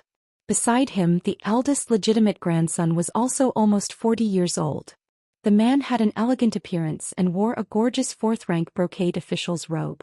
He was originally an upright official with a good reputation. However, as the end of the year approached, there were many affairs to attend to. These days, in addition to sitting in the yamen, he also had to visit his superiors and entertain his colleagues in the prefecture. There were also young scholars who came to ask for advice. These were all trivial matters that could not be neglected. Originally, he was supposed to stay up all night to deal with a large pile of thin documents, but the mansion's servants informed the old ancestor at the last minute that he had to rush home. Lu Dongjiang, the governor of Taishi Prefecture, had no choice but to rush home without changing out of his official robe. The future head of the Lu family looked at the end of the alley and turned his head to ask his grandfather in a low voice if he could help him carry the lantern. The old man, who used to be the backbone of the Green Party, shook his head. The old man did not tell his eldest legitimate grandson who was coming to visit in the middle of the night. Lu Dongjiang, who had been afraid of his grandfather since he was young, did not dare to say anything. This kind of reverence continued until Lu Dongjiang, who was known as Lu Jianke, was 30 years old. It was only in these 2 years that he went to Taishi Prefecture to become the governor of the prefecture. He could barely be considered an outsider official. Only then did his attitude improve slightly. He no longer trembled every time the old man asked him face to face, afraid that the old man would look down on him. No wonder the famous scholar of Qingzhou Lu Dongjiang was so unmanly. It was really because his grandfather was too successful and famous. Just the fact that he formed a cabinet with the current Grand Secretary's teacher in the previous dynasty was enough to make people respect him like a god. The Lu family already had 6 generations, but everyone without exception lived under the protection of the old man's achievements. Perhaps only Lu Dongjiang's daughter could talk and laugh freely in front of the old ancestor. The others did not have this kind of courage. After retiring and returning to his hometown, the old man, who still had the title of pillar of the state, glanced at the mansion across the alley. It was the old man Wen Tai's mansion. Thinking about it carefully, one was in the imperial court while the other was in the wilderness. They had not seen each other for about 4 to 5 years. It was good that they did not meet each other. At least they could maintain a cordial relationship on the surface, unlike Hong Lingshu, who had to lower her head and raise her head constantly. Instead, they went further and further apart, implicating the descendants of the two families who had a good relationship with each other. Not long ago they even had a big fight. It was to the extent that the matter reached the young vassal king's side. That young man also knew how to conduct himself. He did not hesitate to use his status as a vassal king to put on a posture of bearing a bramble and asking for punishment. You, the lord of Qingzhou, who was watching the fire from the other side of the river, should be punished 50 times. What crime did you commit? To be able to stay in the capital at the age of 70, often working day and night to seek peace for the emperor, he did not feel tired. At this moment the old man truly felt a little tired. Turning his head to look at the door knocker on the door, Lu Feiqi laughed at himself. He had worked cautiously and conscientiously all his life. So many times he had made fearful choices in exchange for this green tin knocker, which was not inferior to that of a duke or marquis. Chapter 878. Lu Dongjiang saw that his grandfather was in a rare state of decline and became increasingly uneasy. In the past few years of governing Taishi County, he didn't dare to slack off. His interactions with people were flawless. Currently, the imperial court was bold and decisive, and the imperial examinations were being promoted. Many of the scholars who had been his teacher and student had passed the imperial examinations. While Lu Dongjiang was searching his heart, the old man suddenly raised the lantern in his hand and softly said, "There is a saying that the more you work, the more vulgar it becomes. It means that once the work is too complicated and loses its original flavor, going too far is as bad as falling short. Being a person is also a principle. No one loathes a smooth and slick person, but no one can sincerely become close friends with such a person, much less share trials and tribulations with them. If you want to get along well with someone, you have to know one or two embarrassing things about that person. Only then will you feel comfortable and at ease. In Taishi County, it's not that you didn't do well, it's that you did too well. You already outshone the trees in the forest. Our Lu family's eldest granddaughter-in-law isn't a bad person. Although she comes from a small family, after coming here, she was able to manage the household with integrity. She doesn't like you to be a womanizer, which is human nature. If you are willing to treat her with respect, that is a good thing. But because of this, you refuse to engage in social engagements, which is incompatible with the entire officialdom. Do you really think that with that little bit of reputation on the surface and one or two myriad people umbrellas when you leave office, you will be able to step on others and be promoted? You may believe that you are a good official and have a clear conscience, but your father left early. Your several uncles are also disappointing. Grandfather has helped them for most of my life, but they still haven't been able to stand up. Don't talk about putting in effort, just not being a burden is already not easy. Since you will be the head of the family in the future, it will be inevitable that you will have to act like the screen wall behind the E-sect, acting independently and blocking all filth for this family. You can't take things for granted like today." The old man, who rarely spoke at length with his descendants, paused for a moment, his expression bleak. Lu Dongjiang's face was deathly pale. In the middle of winter, sweat poured down his back. The back of his official robe was soaked with sweat. Before seeing the carriage, one could smell the hooves of the horses. Lu Feiqi sighed softly and said, "Officials protect each other." These words don't sound nice, but it shows the true meaning of being an official. Now the three families of the Green Party are like fire and water. Not only are they pursuing their own futures, but they also look down on each other. How can they go far? In this game of chess in Qingzhou, Grandpa is already powerless to reverse the situation.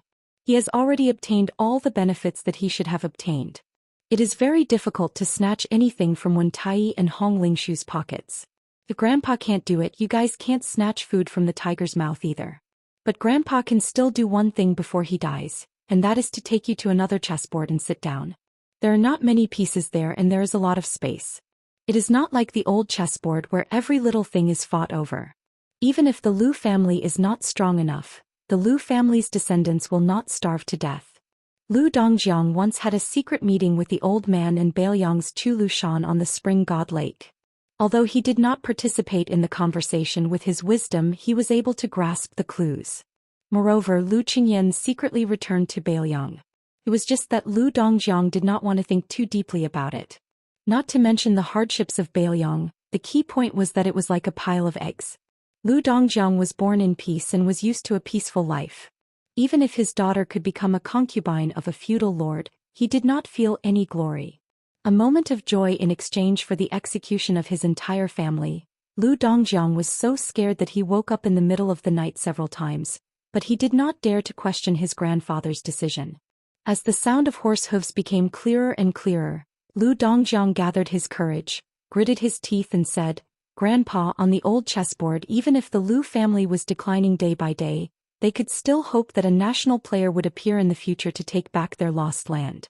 But on that chessboard that may collapse someday, no matter who the Lu family's chess player is, they will only end up losing the game. Do you really want to change it? Lu Feiqi narrowed his eyes. Lu Dongjiang was sweating profusely, but he did not dare to wipe it away. After he said what was on his mind, his imposing manner was greatly reduced. He lowered his head and said, "It is my fault." The old man, who had never thought that he would smile in front of his eldest grandson, would laugh heartily for the first time. He patted Lu Dongjiang's shoulder and said, "Dongjiang, Grandpa has waited for this day for many years." Lu Dongjiang suddenly raised his head, his face full of disbelief. Lu Feiqi looked at the dim alley of sheep houses at the end and said with gratification, "Blindly worshipping the past is not good. It is the same as writing poems and being a person. If you don't even have the courage to say no to Grandpa in this lifetime, Grandpa will be very disappointed when he closes his eyes. The reason Grandpa favors Yen'er is because she is smarter and more tactful than all of you. She knows when to nod and when to shake her head. Grandpa has been in the 3 ministries in the capital all his life and has been kneeled to by so many people.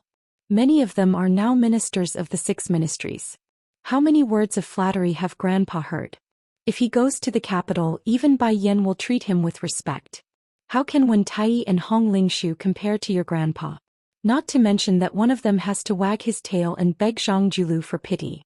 When a person eats too much bird's nest and shark's fin, inadvertently eating a home-cooked dish will only increase their appetite. But then again, at Grandpa's age, it is inevitable that his eyesight is blurred. If you ask who is standing 50 steps away, Grandpa will definitely not be able to answer. But when looking at the current situation, Grandpa should be more far-sighted than you. Besides, my gambling skills and luck have always been good. This is my last bet, the heavens will give me some face. The depression that had accumulated in Lu Dongjiang's heart for many years disappeared, and he was in high spirits. The old man smiled and said, "A fine bird chooses a good tree. I'm afraid that the tree is not reliable and changes its allegiance. I'm afraid that the building will collapse. But the atmosphere in Bailiang doesn't look like it is about to decline. It is clearly a situation where the family is becoming more and more prosperous. In the past, the branches were strong and the branches were weak, so it was not easy to climb up to them. But now the main branch is gradually growing stronger." When Grandpa was on his way back to his hometown, he discussed the world's situation with a person surnamed Huang. He said that as long as the family could withstand 2 consecutive trips to the capital, it was worth it for outsiders to bet all their assets.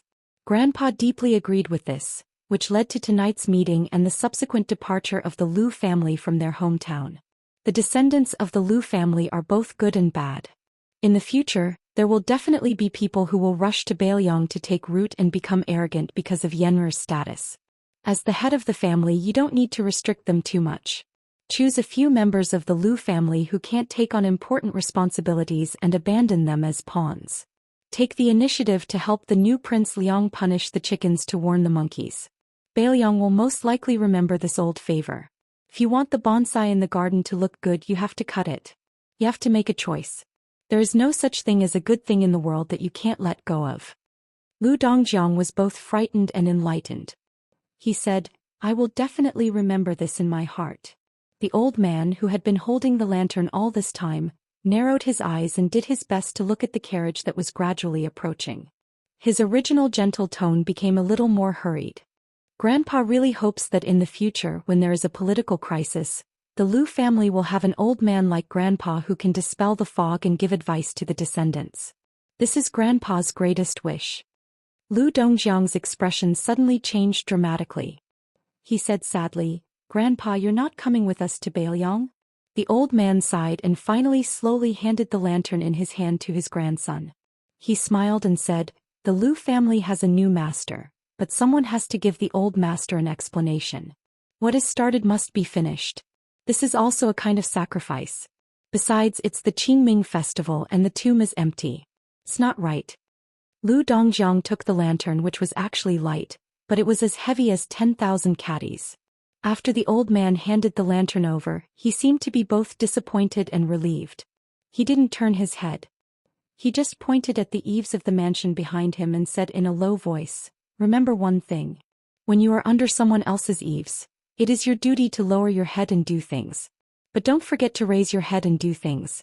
Because this is a duty that we can't abandon from the moment we were born. The old man quietly straightened his back and looked at the king of Bailiang, who was walking down from the carriage. Back then, the young general refused to admit defeat after he had used up all his capital. In order to make a comeback, he begged a group of high-ranking cabinet elders for soldiers and horses. He stood in the torrential rain from dawn to dusk.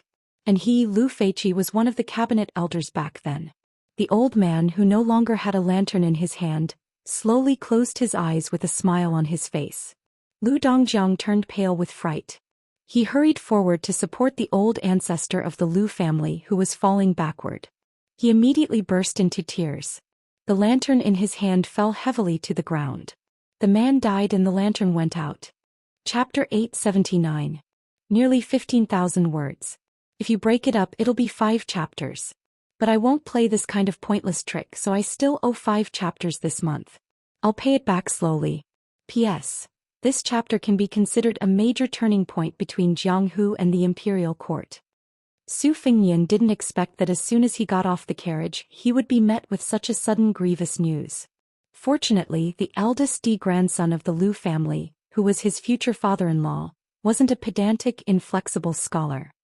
He quickly carried the ancestor on his back and led them secretly into the mansion through a side door. The Lu family's threshold was indeed much higher than that of an ordinary official's residence. The ground inside the mansion was also much higher than the alley outside. Bypassing the specially bestowed colored glazed screen wall, they didn't take the main road. Instead, they headed west and chose one of the 6 side roads. High and noble families had rules and regulations. Not only were the eaves of the side roads a few inches lower, the courtyard gates and the ground were also a full 3 feet lower than the main road. Usually, it was the servants who walked on these side roads. So many of the eldest sons and grandsons of the powerful families from young to old would never walk on this side road in their entire lives. Because of the meeting with Bailiang Su Xiao and his party tonight, the odd job workers were forbidden to go out after nightfall. They were even exempted from the duty of guarding the courtyard at night. However, there were many side rooms in the mansion and officials' aides who might not scrupulously abide by the rules. Xianxia City also had an unusually large number of brothels. After Li Baisher, who was both beautiful and beautiful, left Qingzhou, the flock of phoenixes had no leader. In order to compete for the top courtesan, they spared no effort. Almost every night in Xianxia City was filled with music and song. Fortunately, the Lu and Wen clans, which faced each other, were close to the end of the alley between the sheep houses. Many famous and debauchee who didn't mind criticism would enter the mansion from the other end. Old Assistant Minister Wen Tai, who held the power to promote and demote all the officials in the world, had returned home many years ago to visit his relatives and pay respects to the graves.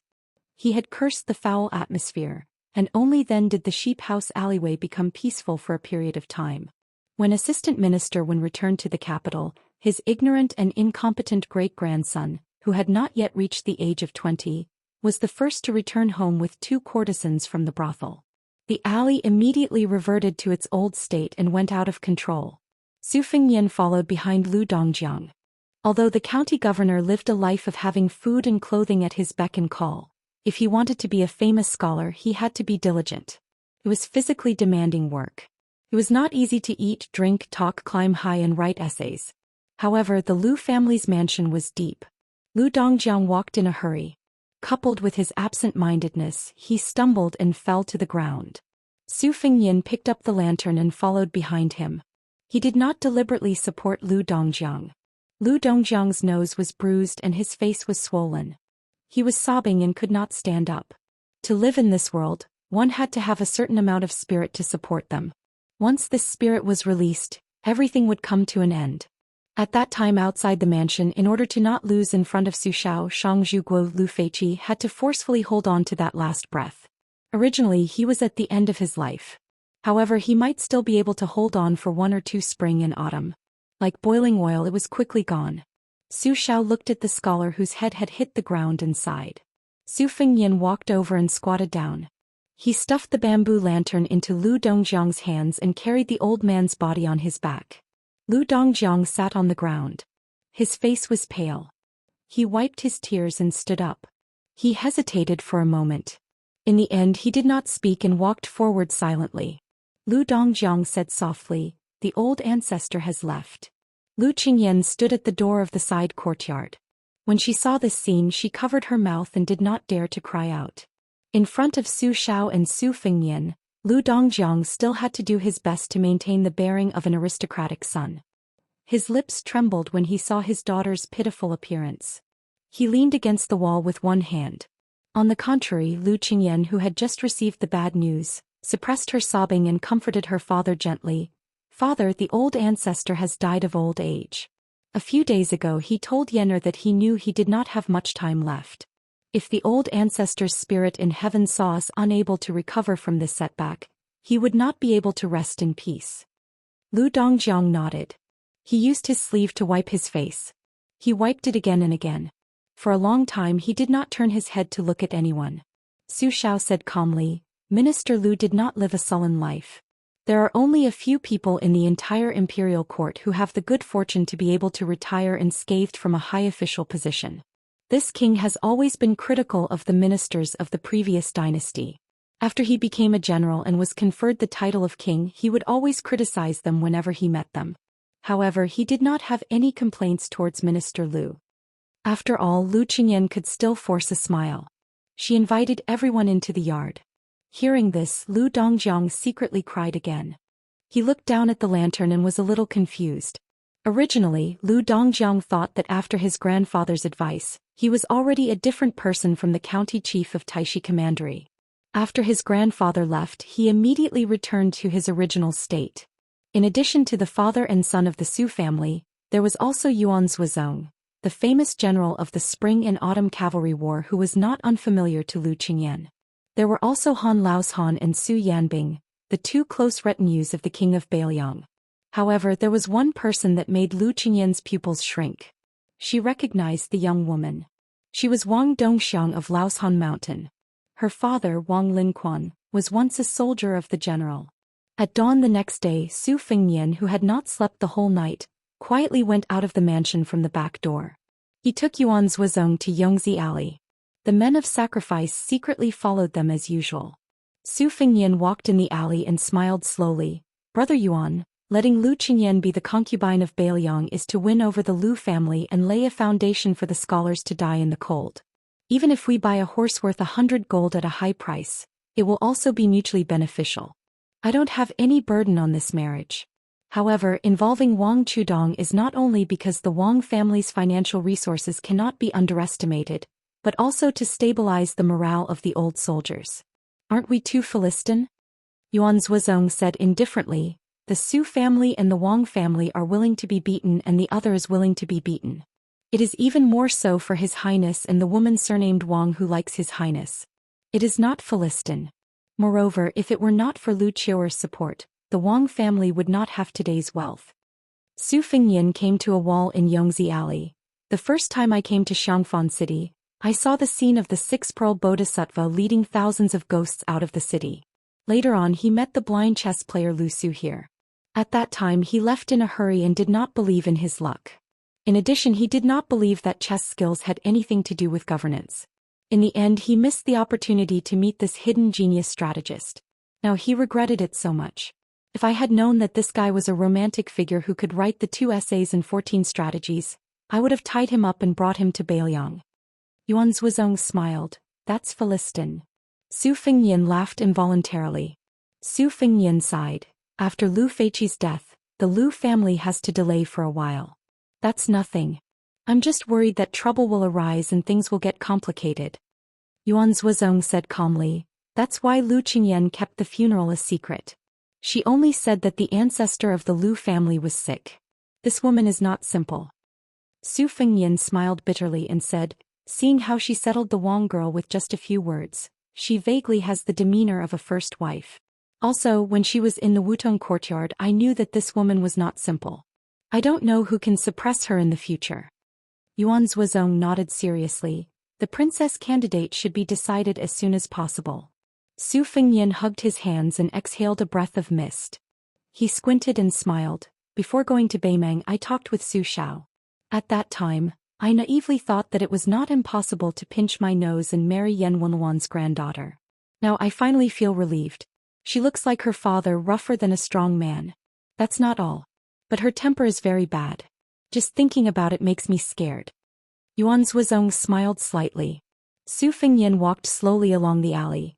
I heard that Gu Dezhu's adopted son Yuan Tingshan killed a Vajra realm master in the north with Nanhua saber, the head of the talisman saber. Toba Chun, son of Beimang, also killed a Xian finger realm master in Vajra realm. Every dog has its day. If you meet them now, you will be chased by them for 10 blocks. Yuan Zhuozong said, Your Highness, Gu Jiantang became the Minister of War because of his saber skills. But because of his saber skills he can't go further in the court. He is too arrogant. As a general he is almost invincible in war. But as an official he is barely satisfactory.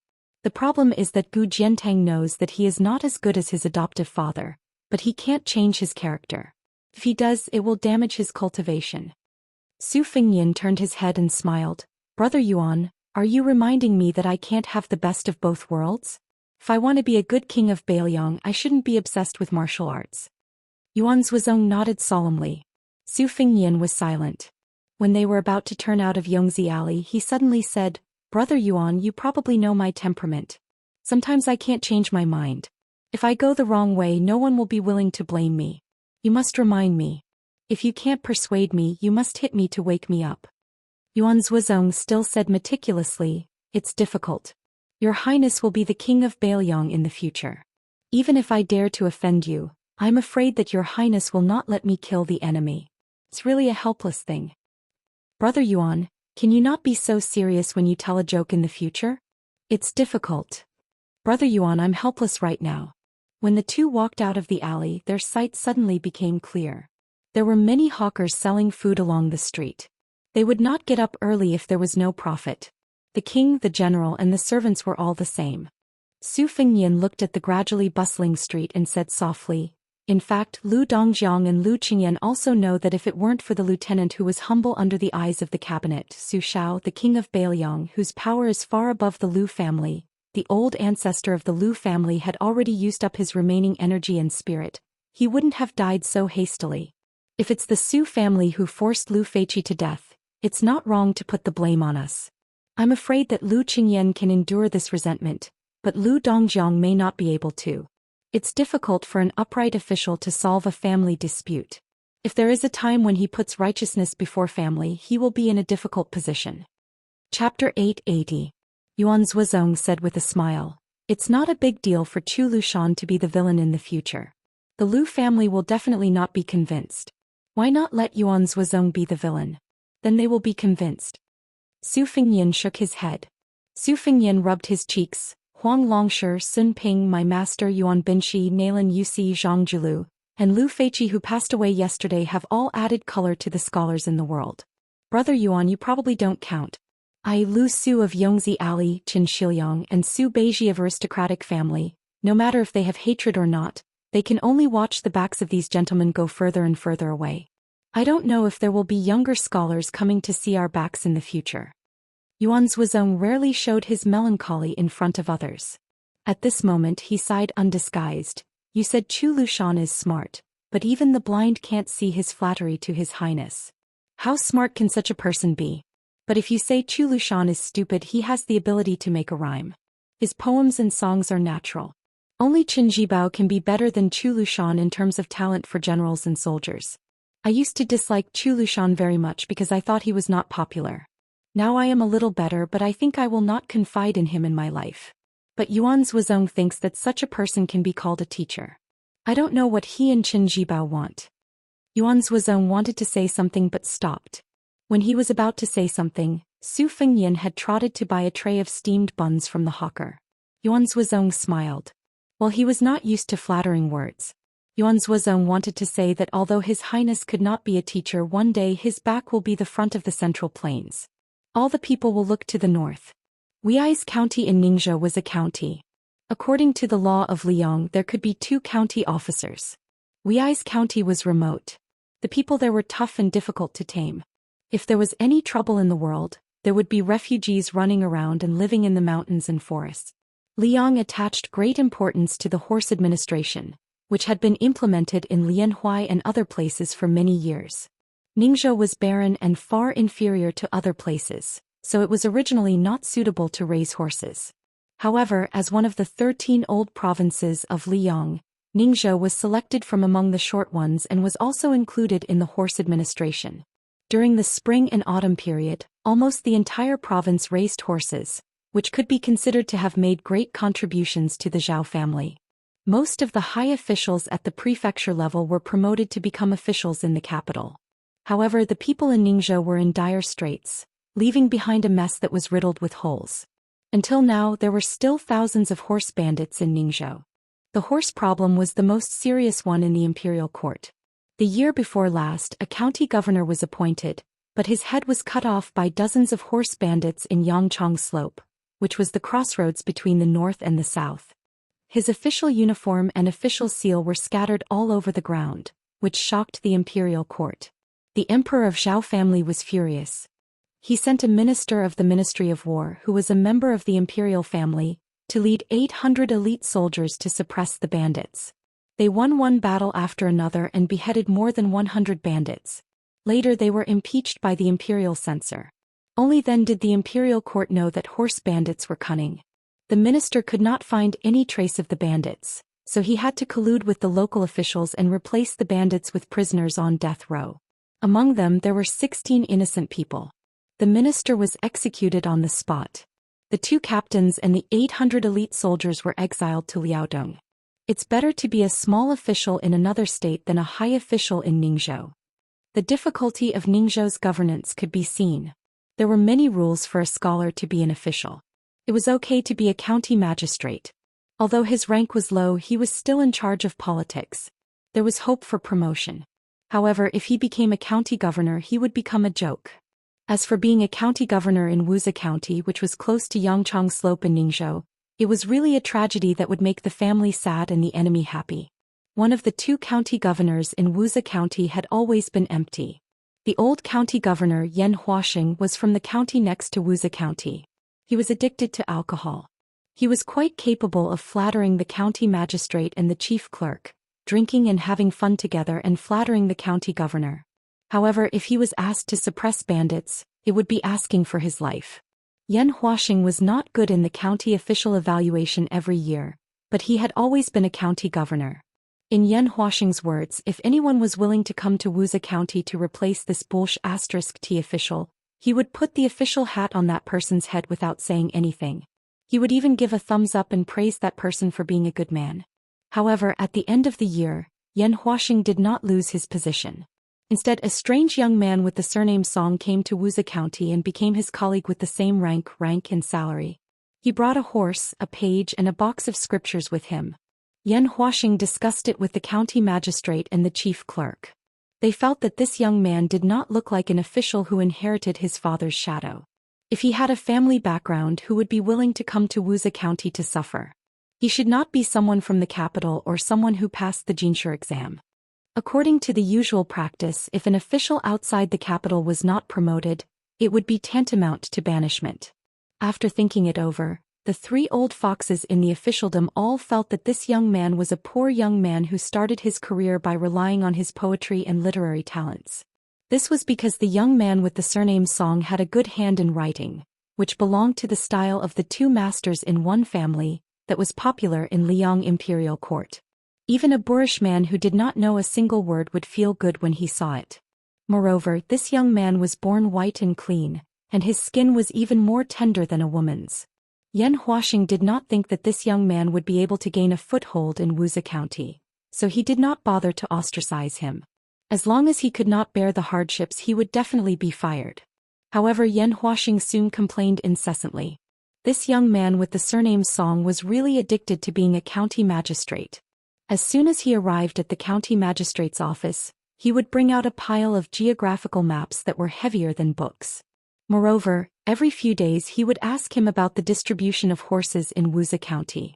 If this young man did not know the ways of the world, humbly ask for advice and give him face every time, and did not forget to bring a pot of high-quality apricot blossom wine every time, the hot-tempered Yan Huaxing would have already glared and cursed at this young man. When winter came, even the small places were particular about the poverty of small places. County Magistrate Yan and the local nobles of Wuxia mostly wore fox fur robes, mink outerwear and mink hats. The rich people of the county gathered here because they had no choice but to do so. Other than Wuxia County, there was no safe place. When outsiders first entered this place, most of them mistakenly thought that it was a peaceful and prosperous place. The county magistrate's grievance drum had long been worn out. Even if someone wanted to beat it, they could not find a drumstick, let alone make a sound. In the hall, there were 2 storehouses for East money and West grain. The weapons in the storehouse were rusty. The reason why the few spears were not rusty was because they were used by the soldiers of the county magistrate's office. When they saw a dog on the street, they would knock it out and drag it back to the magistrate's office to eat dog meat. Then they would raise money to buy a few pots of wine. The entire magistrate's office could smell the fragrance of the wine. Naturally, the few officials would not be interested in this kind of food that could not be eaten at a banquet. However, the young official who was given the nickname of Little Song County Magistrate once followed the fragrance and found a group of stunned shrimp soldiers and crab generals. Then he sat down calmly and did not stand on ceremony. He ate meat and wine with his subordinates. After that, he left a bag of copper coins, saying that if there was dog meat to eat next time, he would pay for the wine. This made the group of miscellaneous officials immediately smile. This Little Song County Magistrate was a good person. It did not matter whether he was an honest official or not. They were too lazy to think about it. However, he would definitely be a good official who was easy to deal with. The magistrate and the registrar who lived in the back of the county magistrate's office had been watching coldly from the sidelines. After waiting for more than 10 days, they saw that the new county magistrate did not have the intention to touch the money and grain. He also did not want to make 3 rounds of fire for a new official. He did not want to make a mess in the county where there were so many rich playboys.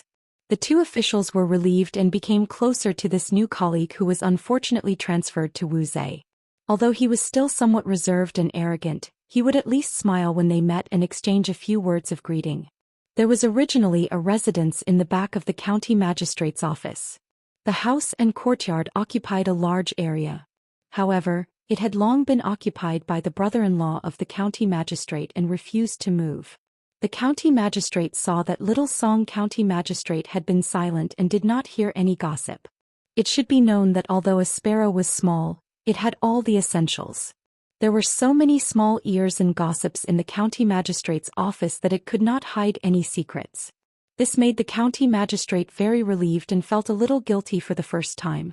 He took the initiative to set up a bridge and rented a house for Little Song County Magistrate in a quiet place in the nearby county magistrate's office. The young man did not refuse, nor did he mention the rent. Instead, he carried the etiquette of a junior and paid a very grand visit. He called the county magistrate's wife, who was in her early 40s, sister-in-law. He called the woman who was known for being mean until her bones were lighter. He pulled the handsome young man's sleeve and asked about his well-being. The county magistrate, who was used to romance, did not care. In order to leave Ningzhou, Magistrate Liu of the neighboring county generously let his beautiful wife open her collar and let the county magistrate reach his hand in. It was called charcoal fire for warmth. How could it be compared with natural breast warmth? Unfortunately, the county magistrate was very impartial and still let another county magistrate go to the neighboring county. However, Magistrate Liu did not draw water with a bamboo basket. It was said that in the end-of-year political performance evaluation, a county magistrate who had been in the middle would have a high grade. There was also a postscript which said that the county magistrate had a strong character and integrity. The county magistrate of Wuxia was not surprised by this kind of thing. He only felt that this foreign boy was somewhat interesting. He was so experienced that he did not seem like a young official at this age. If the young man surnamed Song came to live a peaceful life, then everyone would gather firewood to give him a peaceful life. If he dared to stir up the water, then don't blame the local snake for biting the dragon that crossed the river to death. Fortunately, the young man surnamed Song and named Kelly was very clever, so Wuxia County was still a happy situation. Chapter 881. Commandant Xiao Song didn't seem to be particularly diligent in government affairs. He often took his delicate and pretty page to ride out of the city to admire the snow, leaving early in the morning and returning late at night. Most of the time he begged for food from the woodcutters and hunters in the countryside. He just had to make do with it. The military officers of the 6 branches of the county yamen all said that although Master Song was a scholar, he didn't have the finicky temperament of a scholar. After spending a month together, a few of the old ruffians who had no one to rely on discussed it with. They brought good wine, good meat, and a few new fox furs to the residence of the new commandant. Within a few days, these ruffians began to take a dozen or so of their trusted brothers to openly take up the job of guarding the largest brothel in the city. The ruffians, who had been taken over by a turtle dove, flew into a rage out of humiliation. Even the women in Wuxia County were valiant. Everyone had connections with the 7 or 8 ants in the mountains and forests, so there was no saying that the people didn't fight with the officials. The two sides fought on the street. If this kind of dispute was handled in the past, the county yamen would let the officials settle the matter, and then each of them would find their parents' backers to sit down and drink wine, eat meat, give gifts, and talk about friendship. Whoever's backer had more weight would win. However, it was true that Commandant Xiaosong was easy to talk to, and he was quite protective of his own people. He waved his hand and ordered the brothers of the torture chamber to hold spears and put on armor to support the barracks. Although these guys looked no different from bandits without their official skins, their helmets were crooked and their spears were rusty. When Commandant Xiaosong ordered them around, he didn't have the habit of moving his mouth or running his legs off like a military officer. Without another word, he took out the salary that he had just received and gave it to the torture chamber. As a result, the ruffians who didn't have the advantage in numbers were beaten until they cried for their parents. There were countless onlookers on the noisy street, and they all felt that the scene was new. Although many people felt that the new commandant was jackals of the same lair as the old officials, and they sneered in their hearts. After all, the whole city knew about Commandant Xiaosong's reputation. Later, a local ruffian who was a disciple of a big gang in Ningzhou came out in person. He wrapped a knife in cotton cloth and swaggered through the streets. The underlings encouraged him and threatened that their big brother would go to the house to ask for an explanation. However, after this hero, who was nicknamed Desperate Lulang in Wuxia County, entered the house 2 hours later, he came back drunk and smelled of alcohol. He held a bamboo skewer in his mouth and sliced meat. When others asked him about it, he just smiled and did not say anything. 3 days later, everyone suddenly realized that the officials and bandits were in the same nest. Lulang was recruited into the torture chamber by the county commandant and became a small leader. He did not take away anyone's position. Instead, it was the county commandant who added another position. As a result, not only did the people of Wuxia County know about the young official surnamed Song's family, but they also knew that this guy's table manners were very ugly. Unexpectedly, County Commandant Song overstepped his authority. The county commandant and the old county commandant did not say anything. Only the close relatives of the two families knew that the county commandant, who liked to be elegant, had a new calligraphy and painting hanging in his house. Master Yan's son, who was an ordinary scholar and was the county commandant next door, somehow wrote a response essay for the county commandant. This was a rare scene of newlyweds in the officialdom. Wuxia County Commandant Song had no choice but to start paying attention to this young county commandant Song. As it was nearing the end of the year, there was an endless stream of rich people who went to the house to send gifts. Song did not refuse any of them. Just the gifts he received were enough to make him a fortune. However, everyone knew that these gifts were not for nothing. Favors should be returned. In the future, they would have to return them one by one. If they did not return the favor, they would be breaking the rules. Even if it was a light punishment, they still did not know the rules. Although Wuxia County Commandant was a small county, there were many trivial matters. Song Kelly was a secondary 9th-rank county commandant and an official who specialized in dealing with troublesome matters. He would be in for a lot of trouble in the future. However, the situation was quickly broken. It was so fast that it could be said that it was like a sudden clap of thunder. The registrar official, who had always been aloof from worldly affairs, took the initiative to make things difficult for the new county commandant. Not only did he make things difficult for the new county commandant, he also made the brothel personnel lose their status. It was shocking. Several wives whose husbands used to work in the brothel were happy when they earned money and praised County Commandant Song for being a straightforward man. They even wanted to introduce local beauties to him to warm his bed. However, after their husbands lost their positions, they immediately became shrews. One shrewish woman even threw feces and urine at the door, saying that she wanted to bring bad luck to County Commandant Song for the coming year. The sixth branch of the county government also quickly changed their course and kept a respectful distance from County Commandant Song. The house was also taken back by the owner with a straight face, saying that he would not rent it no matter how high the price was. The new County Commandant Song was not angry at all. He cleaned up a side room in the back hall of the county government, close to the stables. However, the horse dung piled up several feet high and no one cleaned it, so he had to clean it up with his errand boy. The county commandant and the registrar official narrowed their eyes and watched the show from a distance. They were calm when they saw Song Kelly stinking, but the errand boy was crying non-stop. The two masters looked at each other and smiled. At first, the county commandant's wife felt some pity. In fact, she felt that it was a pity that she could no longer take advantage of that elegant and handsome boy. After being scolded by the county commandant and being told the inside story, she realized the severity of the matter. It turned out that Brother Song was a descendant of a big family in the capital. His specific background was not detailed and it was very difficult to investigate. It seemed that even the registrar official, who was the second most powerful person in Wuxia County, did not know about it. However, the registrar official's teacher said that there was an official in Ningzhou who could not be offended. He had long disliked County Commandant Little Song's family. He had to teach this poor boy a lesson no matter how despicable he was. In the smelly stable, Song Kelly smiled and wiped the tears of his study companion. The 14 or 15-year-old study companion wanted to say something but could only cry, as if he had been greatly wronged. County Commandant Little Song still went out of the city when he wanted to enjoy the snow. When he was not in the mood for leisure, he would study behind closed doors. However, the leader of the local ruffians, who had also been dragged to the bottom, went to visit the county government.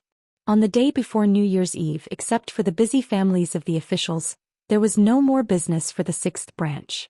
On such a festive morning, a group of knights entered the city at dawn, with more than a dozen large cloth bags hanging on the backs of their horses. The city guards saw that it was County Commandant Little Song leading the group and did not bother to interfere. There were nearly 100 people in the military torture chamber. Among them, more than a dozen people who were really in charge were called to the government office by the new commandant, who said that they would not have to work in the future if they did not go. There were very few people who responded.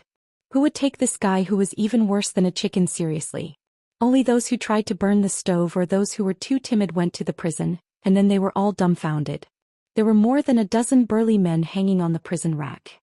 3 or 4 of them were wanted murderers who had been listed on the city's bandit list. They were being privately tortured by outsiders who were not in the torture chamber. There was a big basin in the prison with a burning charcoal fire. County Commandant Little Song was sitting on a small bench, expressionless. He stretched out his hands to warm the fire, and from time to time he picked up the fire tongs and fiddled with the charcoal fire. He was indifferent to the heart-wrenching wails. More than a dozen brothers of the military torture chamber who had caught up with this horrible scene during the New Year looked at each other in dismay, and a few of them squatted in the corner and vomited. A few young ruffians who had frightened Ningzhou could not bear the tragic punishment and spat out the nests of several ruffians. The leader of the ruffians, who was most enthusiastic about the execution, turned his head and grinned at County Commandant Little Song. His white teeth were eerie and everyone in the torture chamber felt their hair stand on end. County Commandant Little Song seemed to be unsatisfied.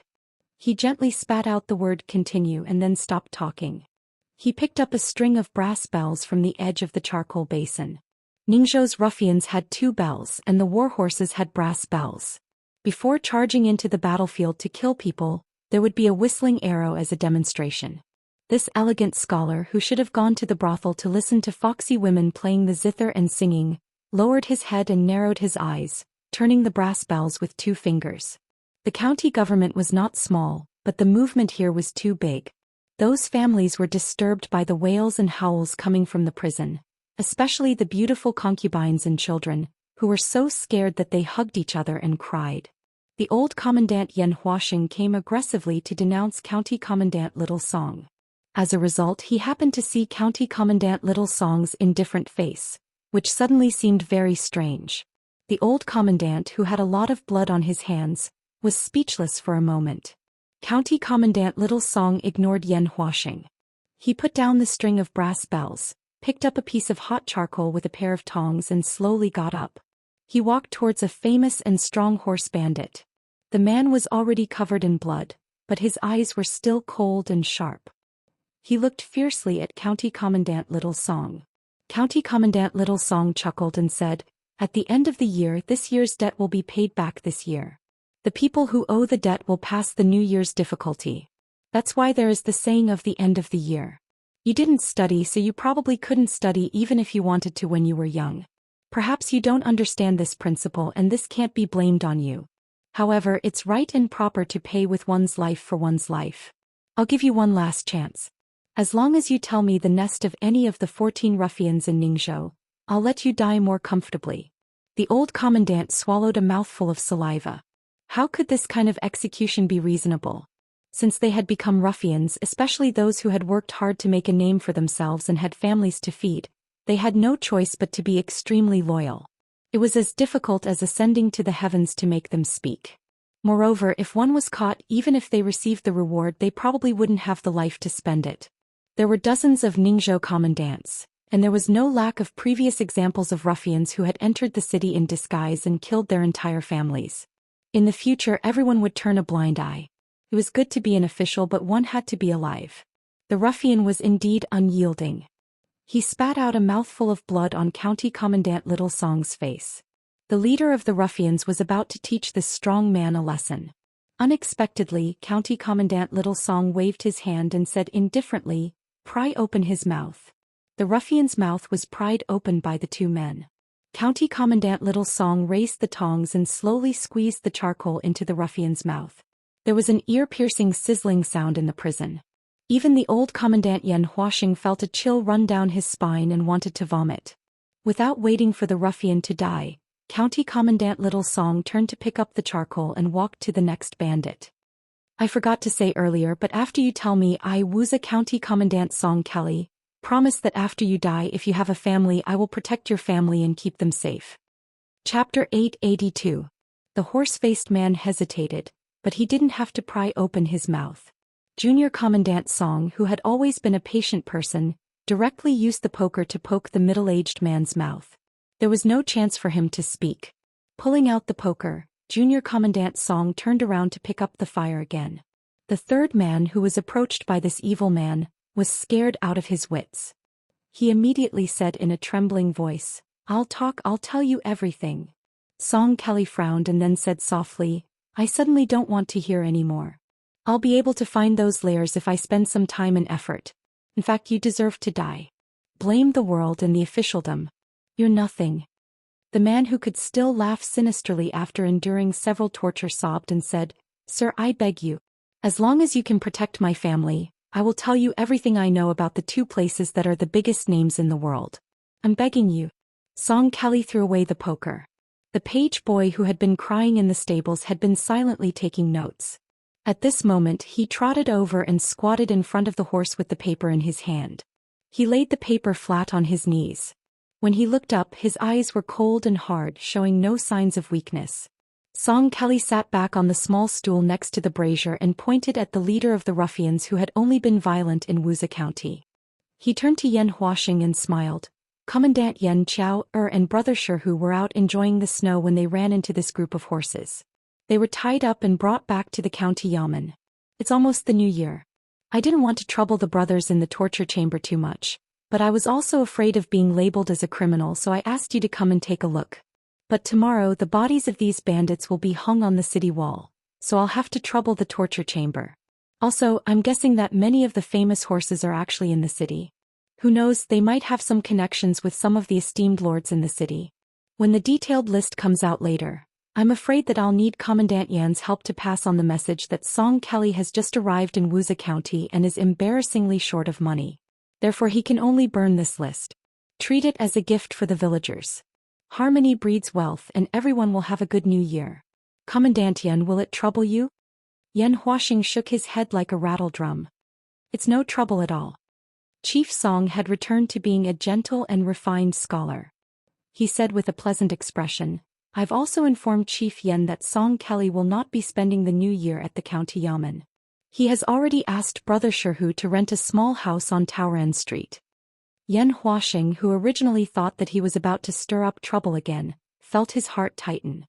However, when he heard that it was such a small matter, he felt relieved.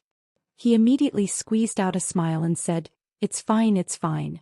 I'll pay Commandant Song a visit later. If the New Year's Eve dinner isn't ready, I have a chef that I know. His culinary skills aren't bad and he's ranked among the top in Wuxia County. I'll have him cook for Commandant Song tomorrow." With the horse gang's good start, the prison finally quieted down. The errand boy wrote quickly and finished recording. Without waiting for his master to say anything, he took out a piece of paper and wrote a relatively simple list. After he finished writing, he blew on the ink gently and handed it to the old commandant, who had a complicated expression on his face.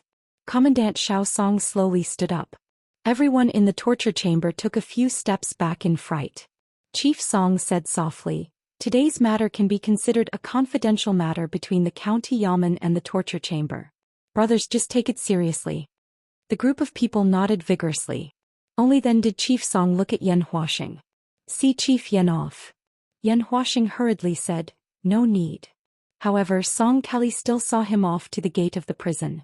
When he turned back, there were only a few trusted brothers who had exchanged their lives with Brother Sherhu, as well as a handsome young errand boy who impressed Brother Sherhu. Brother Sherhu looked at him inquiringly. Song Kelly nodded. There was a burst of unwilling and hurried howls in the prison. After that, it was completely silent. Standing in the stinking room full of corpses, Song Kelly asked, "Can you really find 40 or so clean bandits in Jianghu?" Brother Sherhu rubbed his hands and chuckled. "Don't worry, Chief Song. Although I don't have many connections in Ningzhou, they are very reliable. Those people were originally outlaws with similar moral integrity. Back then I accidentally saved their leader, so they owe me. Besides, I don't want them to work for free. As long as they are paid well, they will even try to kill their way into the government office, let alone killing horse gang in the mountains for rewards. Other places would never dare to do this, but Ningzhou is different. Officials are not bosses, but bandits are." Song Kelly nodded and smiled. "Don't worry. In the future, whether there is 1 or 2 commandants in Wuxia County, there will be a seat for you." Brother Sherhu shook his head and smiled. "Getting an official position and showing off is another matter. The main thing is to work for you, Chief Song. In one word, it is delightful. Not long ago, a wandering fortune-teller told me that the great benefactor in my life would be surnamed Song. Damn it, he didn't lie to me. At that time I was not willing to give him a reward. Now I feel very guilty." Song Kelly did not comment. "Tomorrow is New Year's Eve. Brother Sher, do you want to stay up late with me?" Brother Sherhu said casually, "That would be great." After Brother Sherhu and the others left, only Song Kelly and the young attendant were left in the prison. Song Kelly looked at a corpse and said to himself, "There are many troublesome things that have to be dealt with at the root. It is difficult to do, but someone has to do it. If it is done well, the worst-case scenario is that no one in Ningzhou will be willing to be a horse gang in the future. You have to die. Someone has to do it, and someone has to die."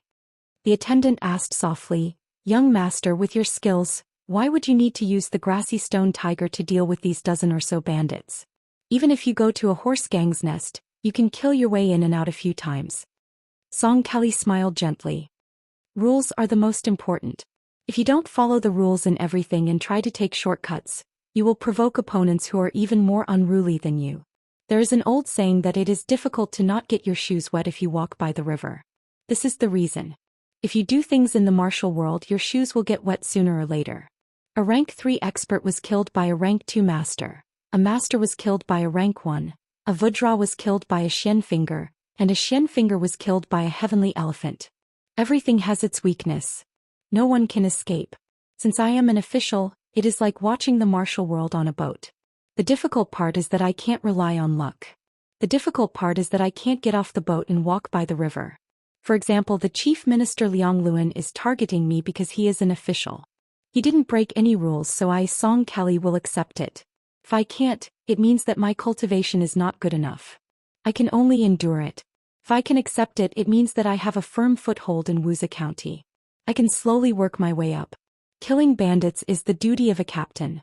Because I didn't break any rules, my path to promotion will not be narrowed." The errand boy pouted and sighed, "Young master, but you are only at the 9th level of secondary class now. How many years will it take for you to become an important official of the 3rd level of secondary class like your master? Song Kelly knocked on the young man's head. His eyes were warm as he scolded, I just told you the word accumulation, and you already forgot? The young man nodded and smiled. The young man suddenly said softly, that sure who is so stupid. He didn't see that the fortune teller was young master in disguise. Song Kelly, who had already started a series of meticulous plans in Wuxia County, laughed it off. Song Kelly asked the young man to sit on a small stool while he squatted casually and reached out to warm himself. He murmured, it seems that someone in the capital knows that I am here and has started to do something. It is strange that no one has helped the Song family in their hour of need. However, the Song family is already in such dire straits. Why would someone still care about a mere captain? The Song family has always attracted attention in the past few years. They have never made enemies in the official circle, but they have made many enemies in the literary circle. However, these enemies still care about their reputation. Could it be that there are people around them who take the initiative to curry favor with these literary heroes who don't care about worldly affairs? Otherwise, there is something wrong with this gust of cold wind. Song Kelly stopped tapping his forehead and grabbed the string of copper bells. He said self-mockingly, I won't think about it if I can't figure it out. I heard that the princess almost blocked young master's way when he left the capital. Love is long and the hero is short. It is useless to think too much. I don't have the right to think about it. But young master still needs to start a family. Of course. It is not bad to find a virtuous woman in Wuxia County. How can this be? Why not? How can they be good enough for young master? After saying this, the attendant's eyes turned red. He sobbed and said, young master is the young phoenix of the Song family. He was supposed to be the leader of the scholars in the world. Song Kelly smiled gently and wiped the young man's tears. Chapter 883. Jean San Lang, whose every movement could affect the capital's view, began to grow a beard. In reality, with his age which had just crossed the threshold of 30, unless he wanted to imitate Grand Secretary Zhang and become that beautiful bearded duke, there was originally no need for him to grow a beard. However, after he became the Imperial College's Right Chancellor and was able to work together with the current great scholar of Confucianism, Yao Baifeng, Jean Lanting felt that there was a need to grow a beard to show his ambition. Madame Su, whose wife relied on her husband's noble orders, had to help her husband trim his beard almost every day, striving for perfection. Jean Lanting rose up from the small counties within Bailiang's jurisdiction. First he broke the rules and became the Great Yellow Door, and then he became the Son of Heaven's close minister. In the blink of an eye, with a shake of his body, he became the Imperial College's big shot that all scholars looked up to, obtaining the authority to control the rise and fall of all scholars under the heavens. Jean Lanting had to quietly wait every morning for the sky to turn white, his line of sight becoming clearer, before he rode a carriage to the Imperial College.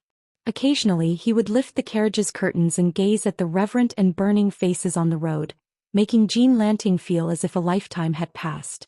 Back then, when he bent down to lift the carriage's curtain and stepped down from the carriage, Jean Lanting felt as if a lifetime had passed. Back then, when he met people, he would give them handmade proclamations, but almost no one was willing to accept them. Now, countless people wanted them, yet Jean Lanting didn't want to give them the slightest bit. However, Jean Lanting didn't become complacent. After living in the capital for more than 2 years, he had seen many farces of sudden wealth and sudden loss of power.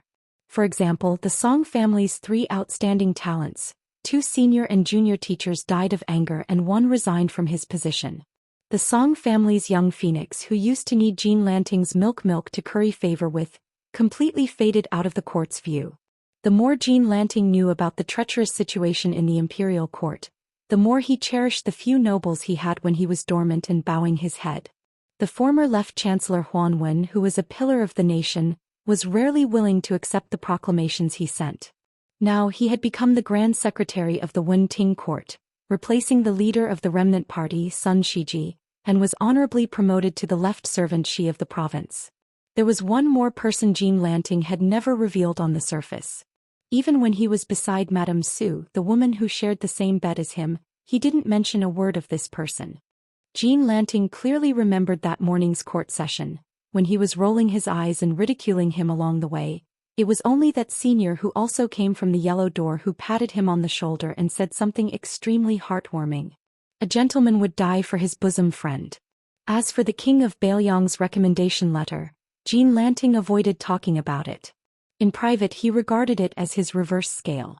If anyone was tactless enough to mention this matter to him, regardless of whether you were the son of a minister or a descendant of a general, Jean Lanting would immediately leave in a huff of anger on the spot, breaking off all relations and never laughing with Xian again. Moreover, Jean Lanting had never felt that lame Su had any merit in recommending him. The world's orthodoxy was in the house of Zhao. Even if you, whose surname is Su, were bestowed the title of king with a different surname, even if the throne was hereditary, how many generations of glory, splendor, wealth and rank could you last? Casually flipping through the history books, even if those aristocratic families had the iron scroll of death for those who are not guilty of treason in their homes, weren't they still casually found by the emperor to be guilty of treason and implicated 9 generations of their families? Saying goodbye to the old year and moving to a new residence, a double blessing came at the same time. The Right Chancellor's residence was changed to a new one that was bestowed by the emperor. It used to be the residence of a Liyang imperial family member. 200 years ago in Great An City, it was extremely glorious. Because it had lost its hereditary title and was given the title of general, living in this first-class residence was somewhat suspicious. However, since they were members of the imperial family who hadn't committed any major crimes, it wasn't easy to get them to move out. Fortunately, when they heard that Jean San Lang of the Imperial College was moving in, their face shone brightly. They also privately received a large sum of silver from the imperial palace, so they conveniently moved out. The current emperor was thrifty, so the dishes made in the imperial kitchen were just decorations. Later on, it was the empress who suggested that there be a meal list. Every day the meal list would point out that a certain item was to be bestowed to a certain person. For example, the head of the internal court, the princes and princesses, the powerful officials in the court, and the generals in the capital were all expected to be bestowed. Today, a grand eunuch personally carried a rosewood meal box wrapped in yellow satin to keep warm and came to the new residence of Jean San Lang. Jean Lanting didn't leave anything behind and finally begged the grand eunuch to let him keep the pair of ebony chopsticks that wasn't considered a valuable item. A grand eunuch was secretly stuffed into the grand eunuch's sleeve. The skin was golden and dazzling and the meat was as fine as fat. What was most rare was that there was a scene of a yellow jade coexisting at the top. Without needing to look at it closely, just by casually playing with it, one would know that it wasn't an ordinary item. The grand eunuch leaving a pair of chopsticks behind wasn't something that overstepped his boundaries. However, if the news of Jean San Lang gifting an item that he liked spread out, not only would it not attract the stain of corruption, but it would also greatly improve his reputation. How could the grand eunuch not smile from ear to ear? She felt more comfortable looking at this Right Chancellor who was nearing 30 and had the potential to enter the ranks of cabinet elders. Giving away a piece of ancestral jade pendant and leaving behind a pair of ebony chopsticks that were only worth a few taels of silver, Madame Su's heart hurt. In the past, in the county, she relied on the power of her paternal family and had to pull on the ears and scold people. Now she did not dare to do so. After growing a beard, Jean Lanting looked slightly older. Madame Su carefully asked, "San Lang, why not go visit the Grand Secretary at the end of the year? San Lang is close to Tantanon, and this left servant Shidaran and the Grand Secretary came from the same sect. They have been close friends for most of their lives. If San Lang goes to visit, no one will say anything." Jean Lanting said impatiently, "Women, what are you talking about?" Madame Su smiled angrily. She gathered her courage and did not dare to talk back in the end. In the past, when father and mother saw this husband of a little Sure family, they did not have good expressions. Now that the family had moved to Great Peace City, which was right under the Son of Heaven's feet, they could only bow and bend their knees. Madame Su also tried to curry favor on the bed, but San Lang's arrogance grew. Madame Su always felt that the way he looked at her was no different from how he looked at a servant or a servant girl. In this era where women were as cheap as grass after a man became famous, it was not hard to treat women as women. What was hard was to treat women as people. Chapter 884. Madame Su suddenly remembered something. Her parents were worried when they talked about it, which made her feel very uneasy. She had just gotten her hands on the riches and honor, but she didn't want to lose it just like that. Madame Su gritted her teeth and sat next to Jean Lanting. Her delicate body leaned close to him, especially her chest, which intentionally or unintentionally rubbed against his arm. Then she said softly, "San Lang, I heard that you're in the Imperial College."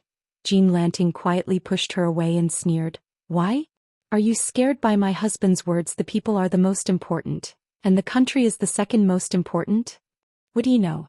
We're not on the same page. Your parents are shallow, so tell them not to bother me in the future." Madame Su lowered her head and said timidly, "I know."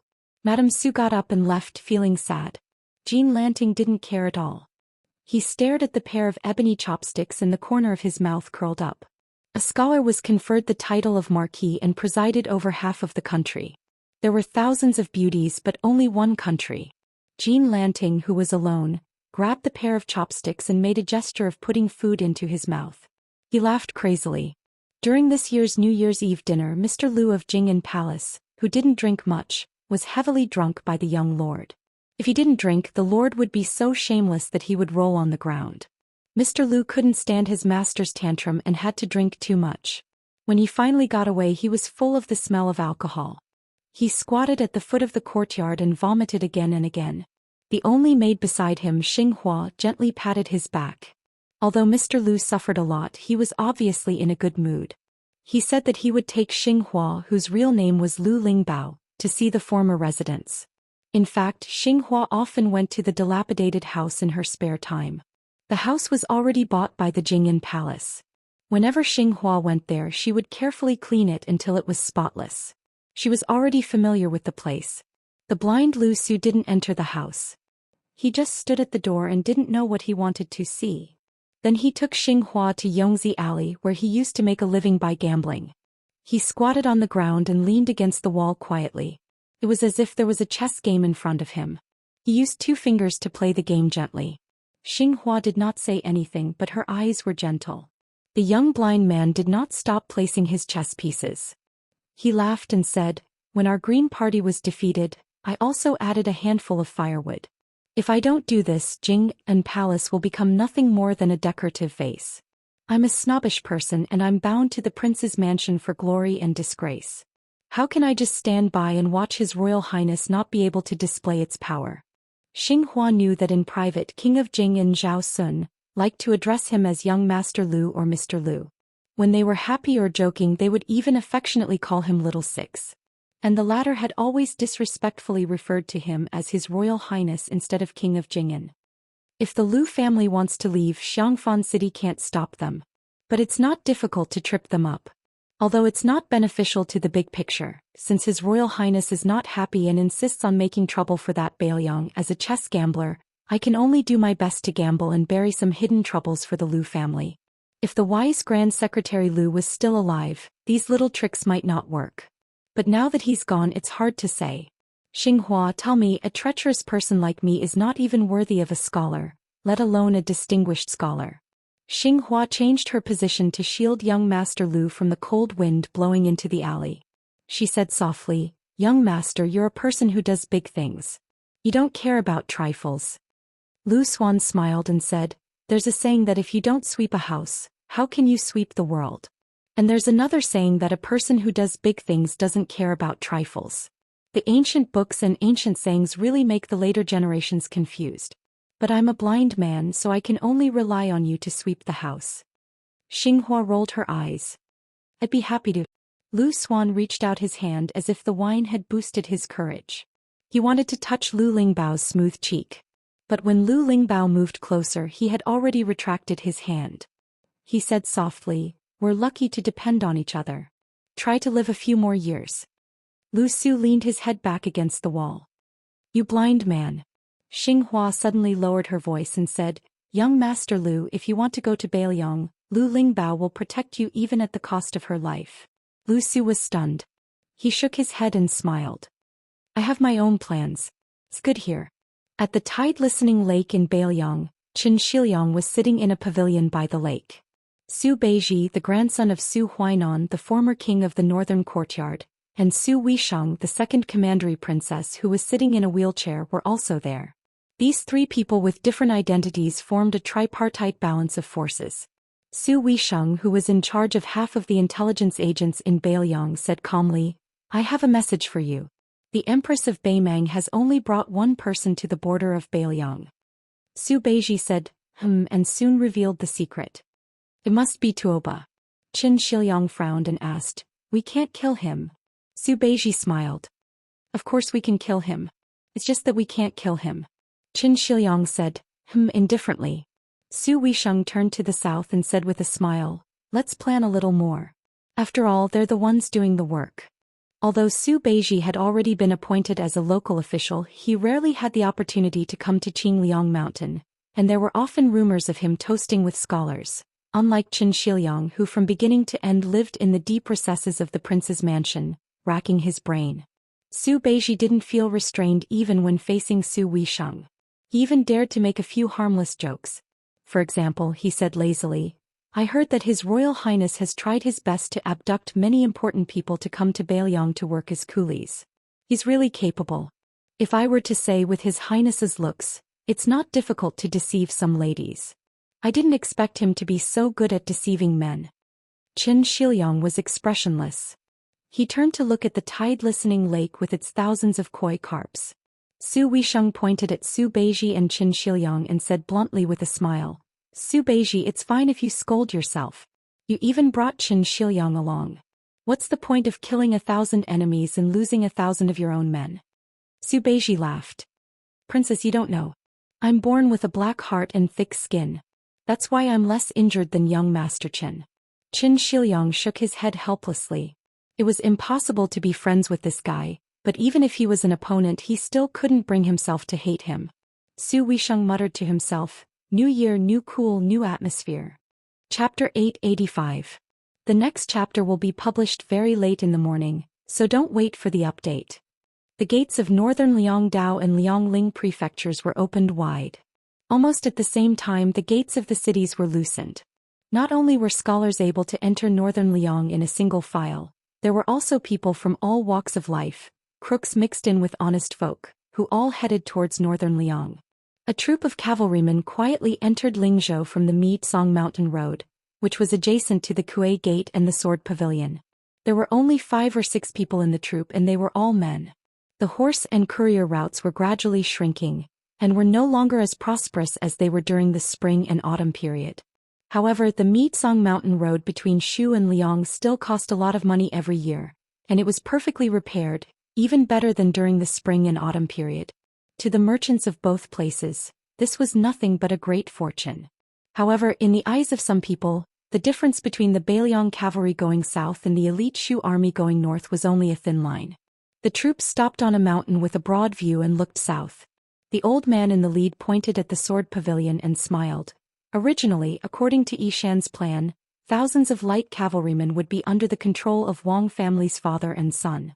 Added with the 6,000 elite warriors hidden in Mount Qingqing, if we really wanted to annex the Central Plains, or if the imperial court pushed us too hard, not to mention anything else, the western line of western Shu and southern Zhao would be under our control within 3 months.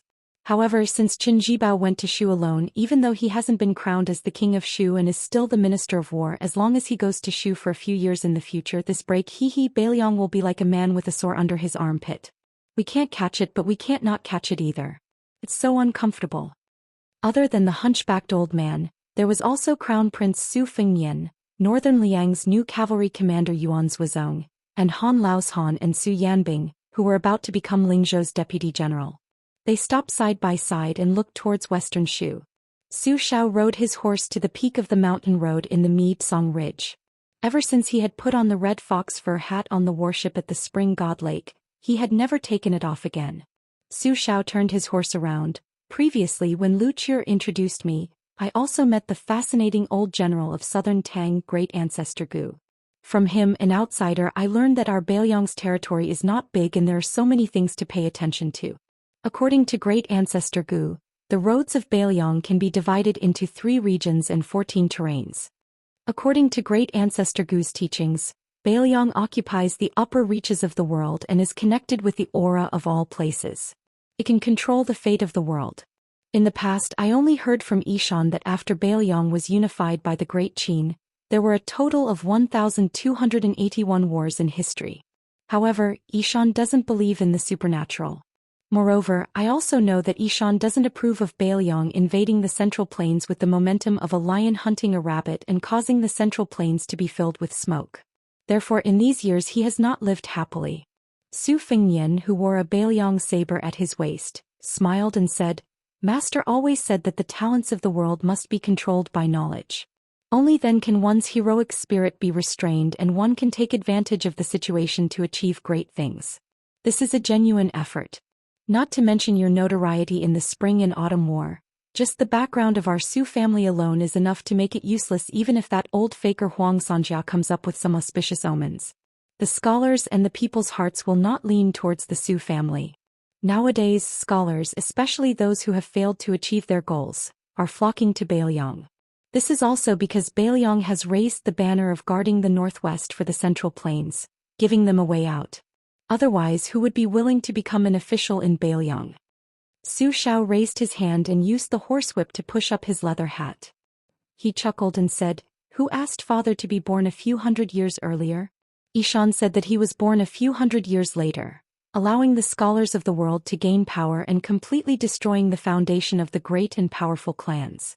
They would no longer be as demanding as they are now regarding the legitimacy of the emperor's orders.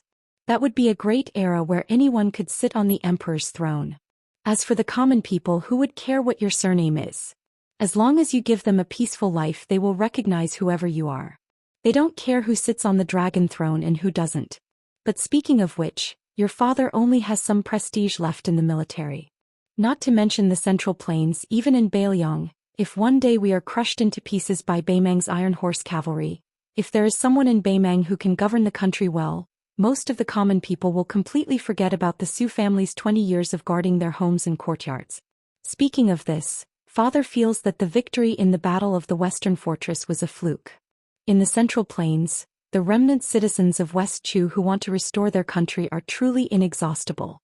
They advance dauntlessly, wave after wave, as if they don't know how the word, death, is written. In the future it will be very difficult to rally the people's hearts. Our Bailiang, not to mention West Chu, even compared to Western Shu, is still far behind. This is all father's fault. He made do with conquering the world immediately, but after he dismounted he became careless. In the end, governing the world is the ability of scholars. They are the best at it. Father didn't think so in the past, but now I have no choice but to accept it. When father was young he suffered too much from them. Every time I see their sanctimonious faces, I can't help but want to beat them up. So in the future when we interact with scholars, it will depend on you. Don't learn from father. You must have a good temper. Chapter 886. Su Fengnian nodded with a smile. Yoshi Plateau, Yubei Plain, Liangxi Corridor, Qilian Mountain, Longdong Longxi Helan Mountain, and so on. There are a total of 14 places. Since great ancestor Gu has carefully divided the Bailiang theater of operations, I will have a clear target when I arrange my trusted generals. Then I will slowly encircle the scholars who are in charge of political affairs. Each of them will perform their own duties. With the brave soldiers guarding the border, it will not be easy for Bailiang to fall into chaos. There must be a lot of Zhao's spies in the scholars' rush to the north this time. I want to see how good they are at making trouble. Bailiang has the limitations of Bailiang, but it also has the unique advantages of Bailiang. As long as there are 300,000 Iron Horse cavalry, it is enough to protect itself. Except for Liangxi Corridor, which is a rich land, the other places are not rich and there is a problem of grain storage. The water transport in Guangdong has always been suppressed by the imperial court, but there are good generals and strong soldiers. Since ancient times, there have been many talents in the east and west rivers. Even Zhang Julu and other big shots in the imperial court are envious. To put it bluntly, even if we are hungry we can beat the so-called soldiers outside of Bailiang until they cry for their parents. Su Xiao joked. Oh, why do I feel that you have a little ambition to be a commander? I remember that when you were young, you always wanted to be a hero who would help when you saw injustice on the road.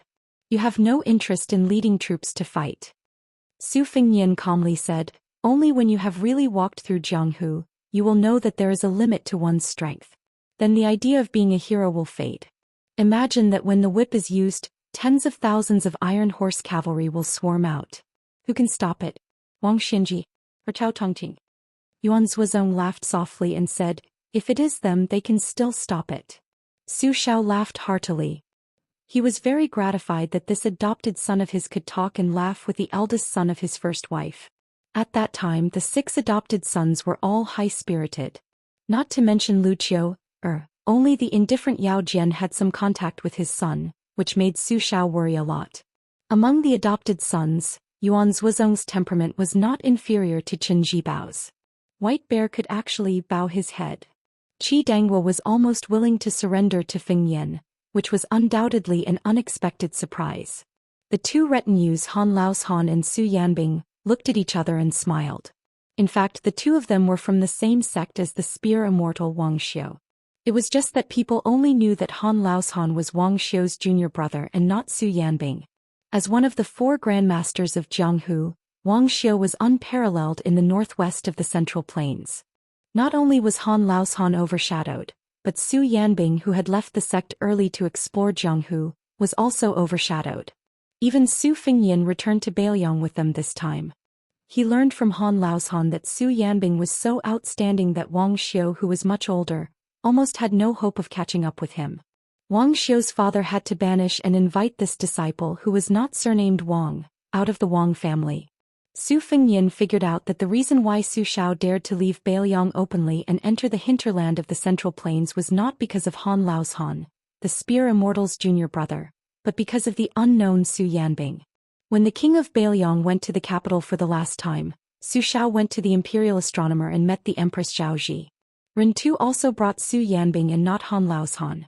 The group continued to travel north on the courier road. Su Xiao and Su Fengyan rode side by side.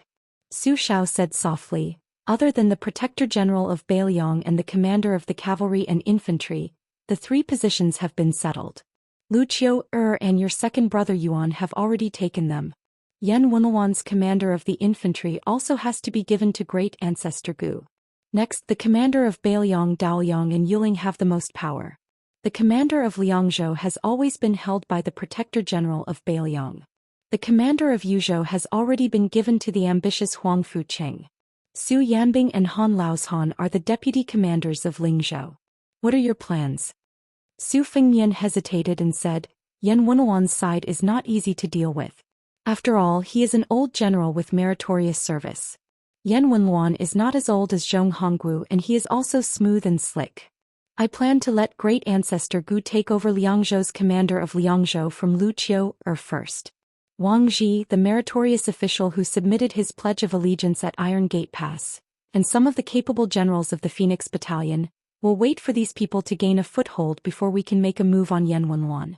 To be honest, if Yan Wenluan understands the big picture, even if I have to bear the infamy of burning the bridge after crossing the river and have to choose between great ancestor Gu and Yan Wenluan, I am still willing to let great ancestor Gu suffer and continue to let Yan Wenluan, this old general, stabilize the border. In any case, great ancestor Gu already has no way out. At worst, I will personally go and apologize and be beaten and scolded. Great ancestor Gu is a military maniac. I don't believe that he is willing to leave Bailiang and become a wine cellar and farmhouse elder. Su Xiao frowned. People like great ancestor Gu are stubborn and hard to tame. Aren't you afraid that he will hold a grudge? People's hearts change. If great ancestor Gu intentionally does not contribute, it will be an immeasurable loss to Bailiang, which urgently needs a general to stabilize the situation. Su Fengyan smiled indifferently. Speaking of buying people's hearts, I am not as capable as you. I have never expected people to bow down to me and become friends at first sight and be loyal to me from then on. That is a fool's dream. Besides, a bowl of water that is fair is not fair in itself. Yan Wenluan is a flag of the Bailiang army. This flag can fall, but if the way it falls is dishonorable, just to let great ancestor Gu quickly become a new leader, the gains will not make up for the losses. If great ancestor Gu does not even wait for this little time, then he is only destined to be a general, not a commander. Su Xiao pointed at Su Fengyan and smiled without saying anything. Su Fengyan was confused. Su Xiao could not hide anything from his son, so he spoke frankly. The last time I drank and chatted with great ancestor Gu, the 2 of us did not sleep for the whole night. In the end, great ancestor Gu told me that after he arrived at Bailiang, He himself did not want to rise to the top in one step and cause unnecessary turmoil for the new master, Bailiang. But he must get one of the generals of the 3 provinces, at least the general of Lingzhou and best the general of Liangzhou. As long as you agree to this, he will serve you with his life. Oh, great ancestor Gu is such a courageous and fearless person, but now he has learned to weigh the pros and cons and coincides with you. You 2 big and small foxes, have you been colluding since long ago? Su Fengnian laughed and said, Great ancestor Gu is so considerate, it would not be right if I did not give him an infantry commander position in the future. Su Xiao sighed and said, Father is completely convinced of my old age.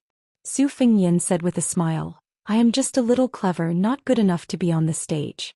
I am far inferior to you. Su Xiao shook his head and narrowed his eyes as if he was drunk. He said, Don't comfort me. As a father, it is never a sad thing to admit that I am old because of my son. There is nothing happier than this in the world. Su Fengnian said helplessly, At noon we drank and ate meat at the inn at the foot of the mountain, but I did not see you admit that you are old. You are already so old and you still want to drink with me?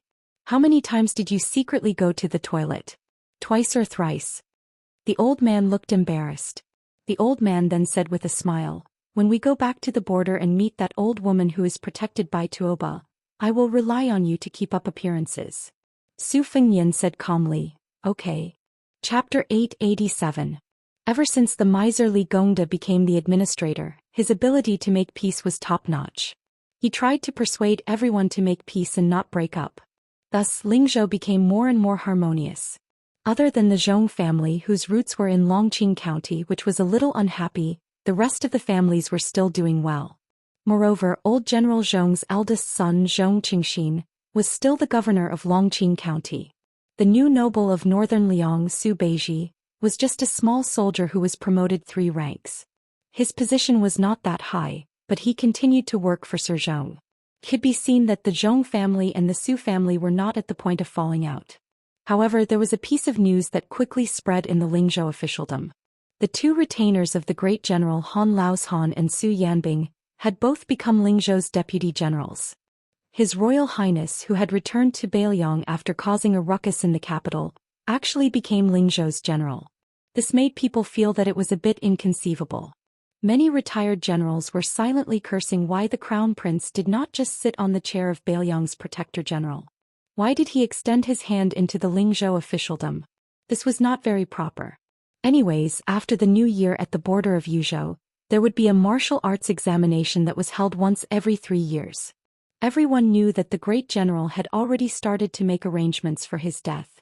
According to the whispers in the Lingzhou officialdom, rather than Crown Prince Su Fengnian not being liked in Lingzhou, it was better to let Chu Lushan and Yuan Zuozong's 2 foster sons help him to become the commander at the border. Whether it was showing off or hiding in the abyss, it was fine if everyone did not see it and did not feel annoyed. No matter what, it was better than taking over the hot potato that was Lingzhou's general. The mansion of the administrator was decorated with lanterns and colored banners. The doors were wide open to welcome the guest. Sir Li, who was already a rank 2 border official, was grinning from ear to ear. He treated the great general who suddenly came to the Li mansion like a bodhisattva. After obtaining the inside information that His Highness was going to become Lingzhou's general, Li Gongda talked until his mouth was dry. He finally got an old neighbor on the same street to vacate a beautiful mansion. He temporarily hung a plaque and turned it into the Lingzhou general's mansion. Lingzhou's capital had a beautiful Jinu lake. There were only a few mansions that had the qualifications to draw water into the mansion. The old owner who occupied this place used to be an old general under Bailiang cavalry commander Zhong Honggu. Later on he got closer to Dian Xiongzong and the other young generals under Qin Jibao. Li Gongda took advantage of this weakness and used both kindness and power to make the old general leave with his many beautiful wives and concubines. At this moment, Su Fengnian, who had just become a standard 4th-rank general, was taking a leisurely stroll in the general's mansion. Previously, he had gone to the Li mansion to show his face before leaving. He really couldn't resist the administrator's attentiveness, so he left behind Su Xiao and Yuan Zuozong Han Laoshan to accompany him. He brought along one of Lingzhou's deputy generals, Su Yanbing, to walk through the corridors and corridors. Of Wang Xiu's 2 junior brothers, Han Laoshan could be considered familiar with the art of war, but the martial arts maniac beside him, Su Yanbing was just barely passable.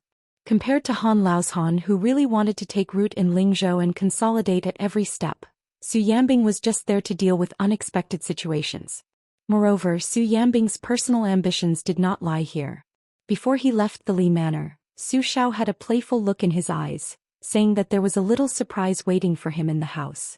Su Fengnian did not have any expectations. He had seen many immortals of the Jianghu flying around. Since he had slacked off on the path of martial arts, needless to say, the secret manuals could be sold at a low price at the Tide Listening Pavilion. He also did not care about divine weapons and sharp weapons. As for women, his 2 future concubines had followed him to Beiliang, so Su Fengnian did not want to attract any emotional debt. However, when Su Fengnian suddenly saw the young girl dressed in Beimang's grassland woman's attire, he was somewhat stunned and pleasantly surprised. He never would have thought that it was the young girl who had great connections with the Beimang imperial family Huyan Guanin. Back then, in order to save the tribe she was in, he had stopped the herd of wild bulls in the canyon. Only then did he engage in a deathmatch hunting with Tuoba Chun's son, who was favored by the heavens at the right time and place. At that time, Su Fengnian had almost lost his life to Tuoba Chun's lightning spear. Su Yanbing was very tactful. He went to another place to enjoy the scenery, leaving Su Fengnian alone with the girl. Su Fengnian pondered for a bit and understood.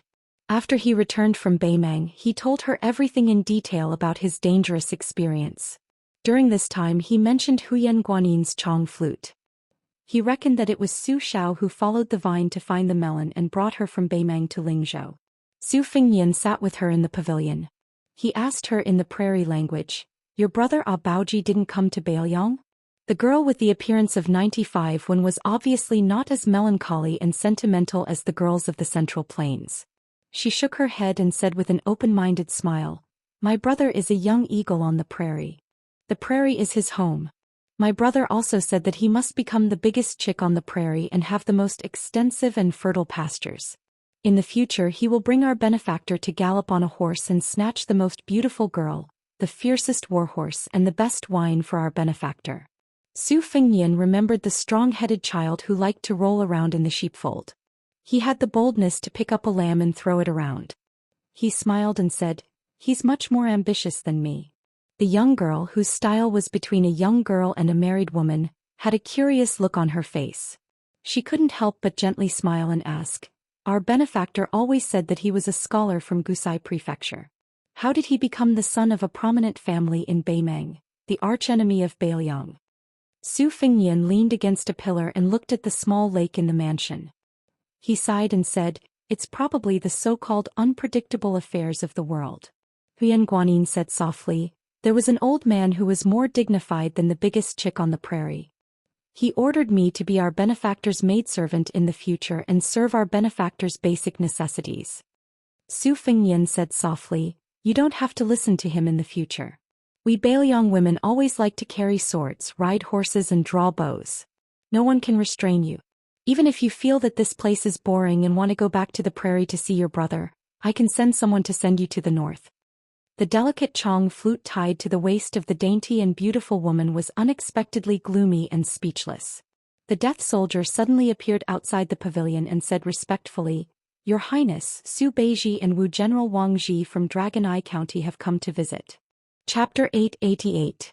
For now, the Lingzhou general's mansion was nothing more than an empty shell. It was not an exaggeration to say that it had a golden exterior but a rotten interior, because this Lingzhou general's mansion was nothing more than an empty shell. Su Fengnian smiled, nodded and said, "From now on they don't need to report when they come here." There were smart servants in the mansion who led the way for them. Su Fengnian walked out of the pavilion to greet them.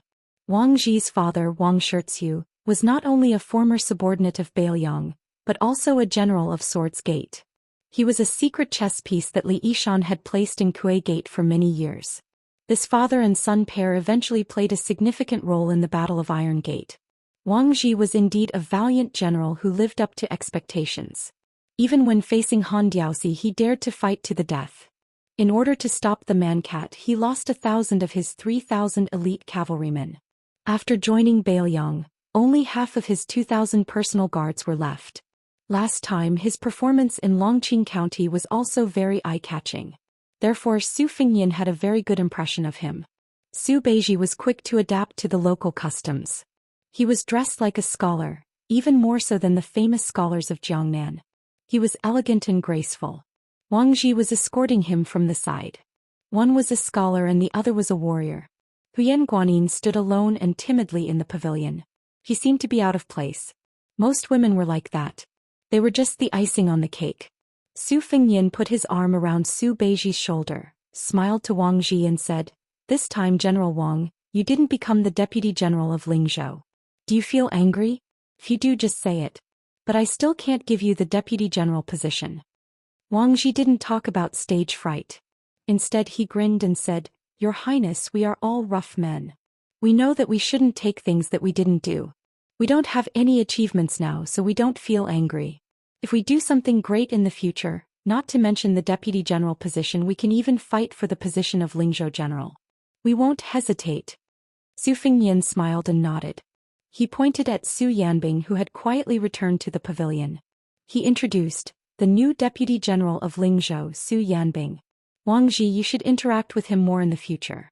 General Su is one of the top martial arts masters in Beiliang. He is much more useful than hanging around me who has no real power." Wang Ji's eyes suddenly brightened. The words "one of the top" had more weight than the Deputy General of Lingzhou. Yuan Zuozong was the third master in the Liang army after Gu Jiantang and Qin Jibao. If Su Yanbing was one of the top martial artists, he would most likely be a fierce general on the same level as the unparalleled cavalry warrior Yuan Baixiong. Wang Ji didn't dare to underestimate him.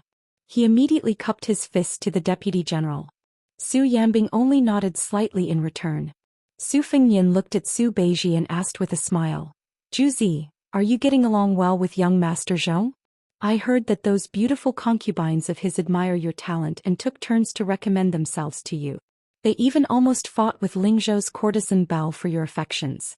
Now Beiliang is spreading the news that there is a Beimang aristocrat called Su Beiji. He is even more carefree than an immortal."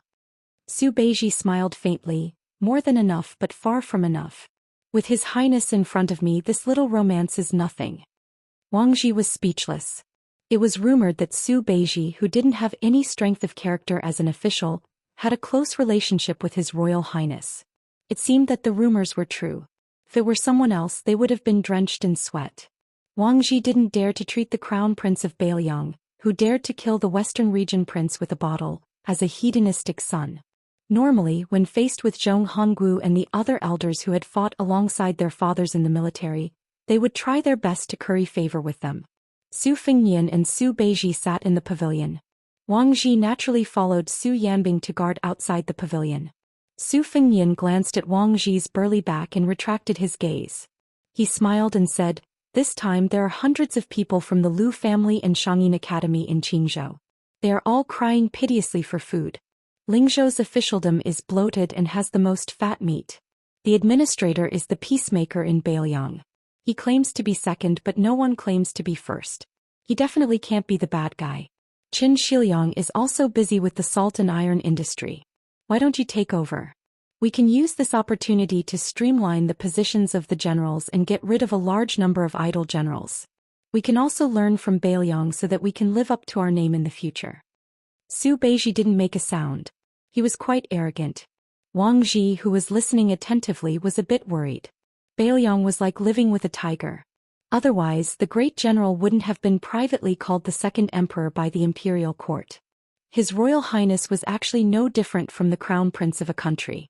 Although Wang Ji was careless in front of Su Fengnian, he was also meticulous. Those seemingly crude and simple-minded generals in the historical novels were all meticulous people in the official history books. If one wanted to stay by the side of the monarch and not cut off their good fortune, they would have to be very knowledgeable. It was almost like a bottomless pit. Earlier, Wang Ji and Su Beiji had been drinking. At the time, His Royal Highness didn't kneel to the emperor in Tai'an City.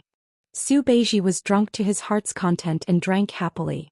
He revealed the tip of the iceberg of his knowledge. When they talked about the matter of planning for the future, just the classification of the officials, Su Beiji gave 19 types. Solitary official, governing official, capable official, toad official, cat official, and corpse official. It was much more complicated than the 9 ranks of martial artist. When Wang Zhi heard this, he was both dumbfounded and benefited greatly. He thought that this young Master Su had really cultivated to immortality in the government. Even Wang Zhi, who had extremely high horizons, was full of admiration. Su Fengnian continued to ask, Beiliang officials have the custom of awarding mink hats at the end of the year. Then from the end of winter to the beginning of spring, how about you, Su Beiji, give out a few hundred new mink hats of all sizes in Lingzhou? Su Beiji asked back, you the general of Lingzhou don't care, but can the administrator not care? Su Fengnian nodded and said, otherwise why would I be a general? Isn't it because I'm determined to help you block the fierce criticism? I promise you, no matter what words or people, everything will stop when it comes to me. You don't have to look or listen. Su Beiji said calmly, Lingzhou's provincial governor is currently still held by the administrator. Can your highness give me this hat first? Wang Zhi clicked his tongue in wonder. Su Beiji was really bold. He wanted the hat of a fourth-rank official as soon as he opened his mouth, and he wanted it so righteously. If this got out, wouldn't the Liang officials who had been stuck at this threshold their entire lives be angered half to death? Huyen Guanyin, who had learned some of the language of Liang in this mansion, heard every word and roughly understood the meaning of this conversation. Her mouth fell open slightly as she looked at the gray-haired man. Her eyes were a little dazed. Su Fengnian stood up and smiled, I'll give it to you now. Chapter 889. The next chapter will be in the wee hours of the morning, so it will still be rather late. Su Fengnian went alone to the mansion of the administrator in Beiliang, whose standard was only lower than that of Mount Qingliang. Now that he was familiar with the Li mansion, he didn't even need the steward to lead him to the back garden where Su Xiao and Li Gongda rested. In the courtyard there was a shady locust tree. The officialdom in Beiliang knew that Li Gongda was fond of planting locust trees in recent years. So many locust trees from other provinces had been moved into the mansion. Planting locust trees in front of the mansion was a sign of good fortune. Li Gongda's talent and learning were not obvious.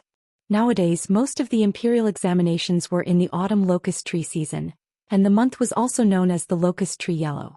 It could be seen that official Li was still brooding over the fact that he had failed the imperial examinations many times in the past.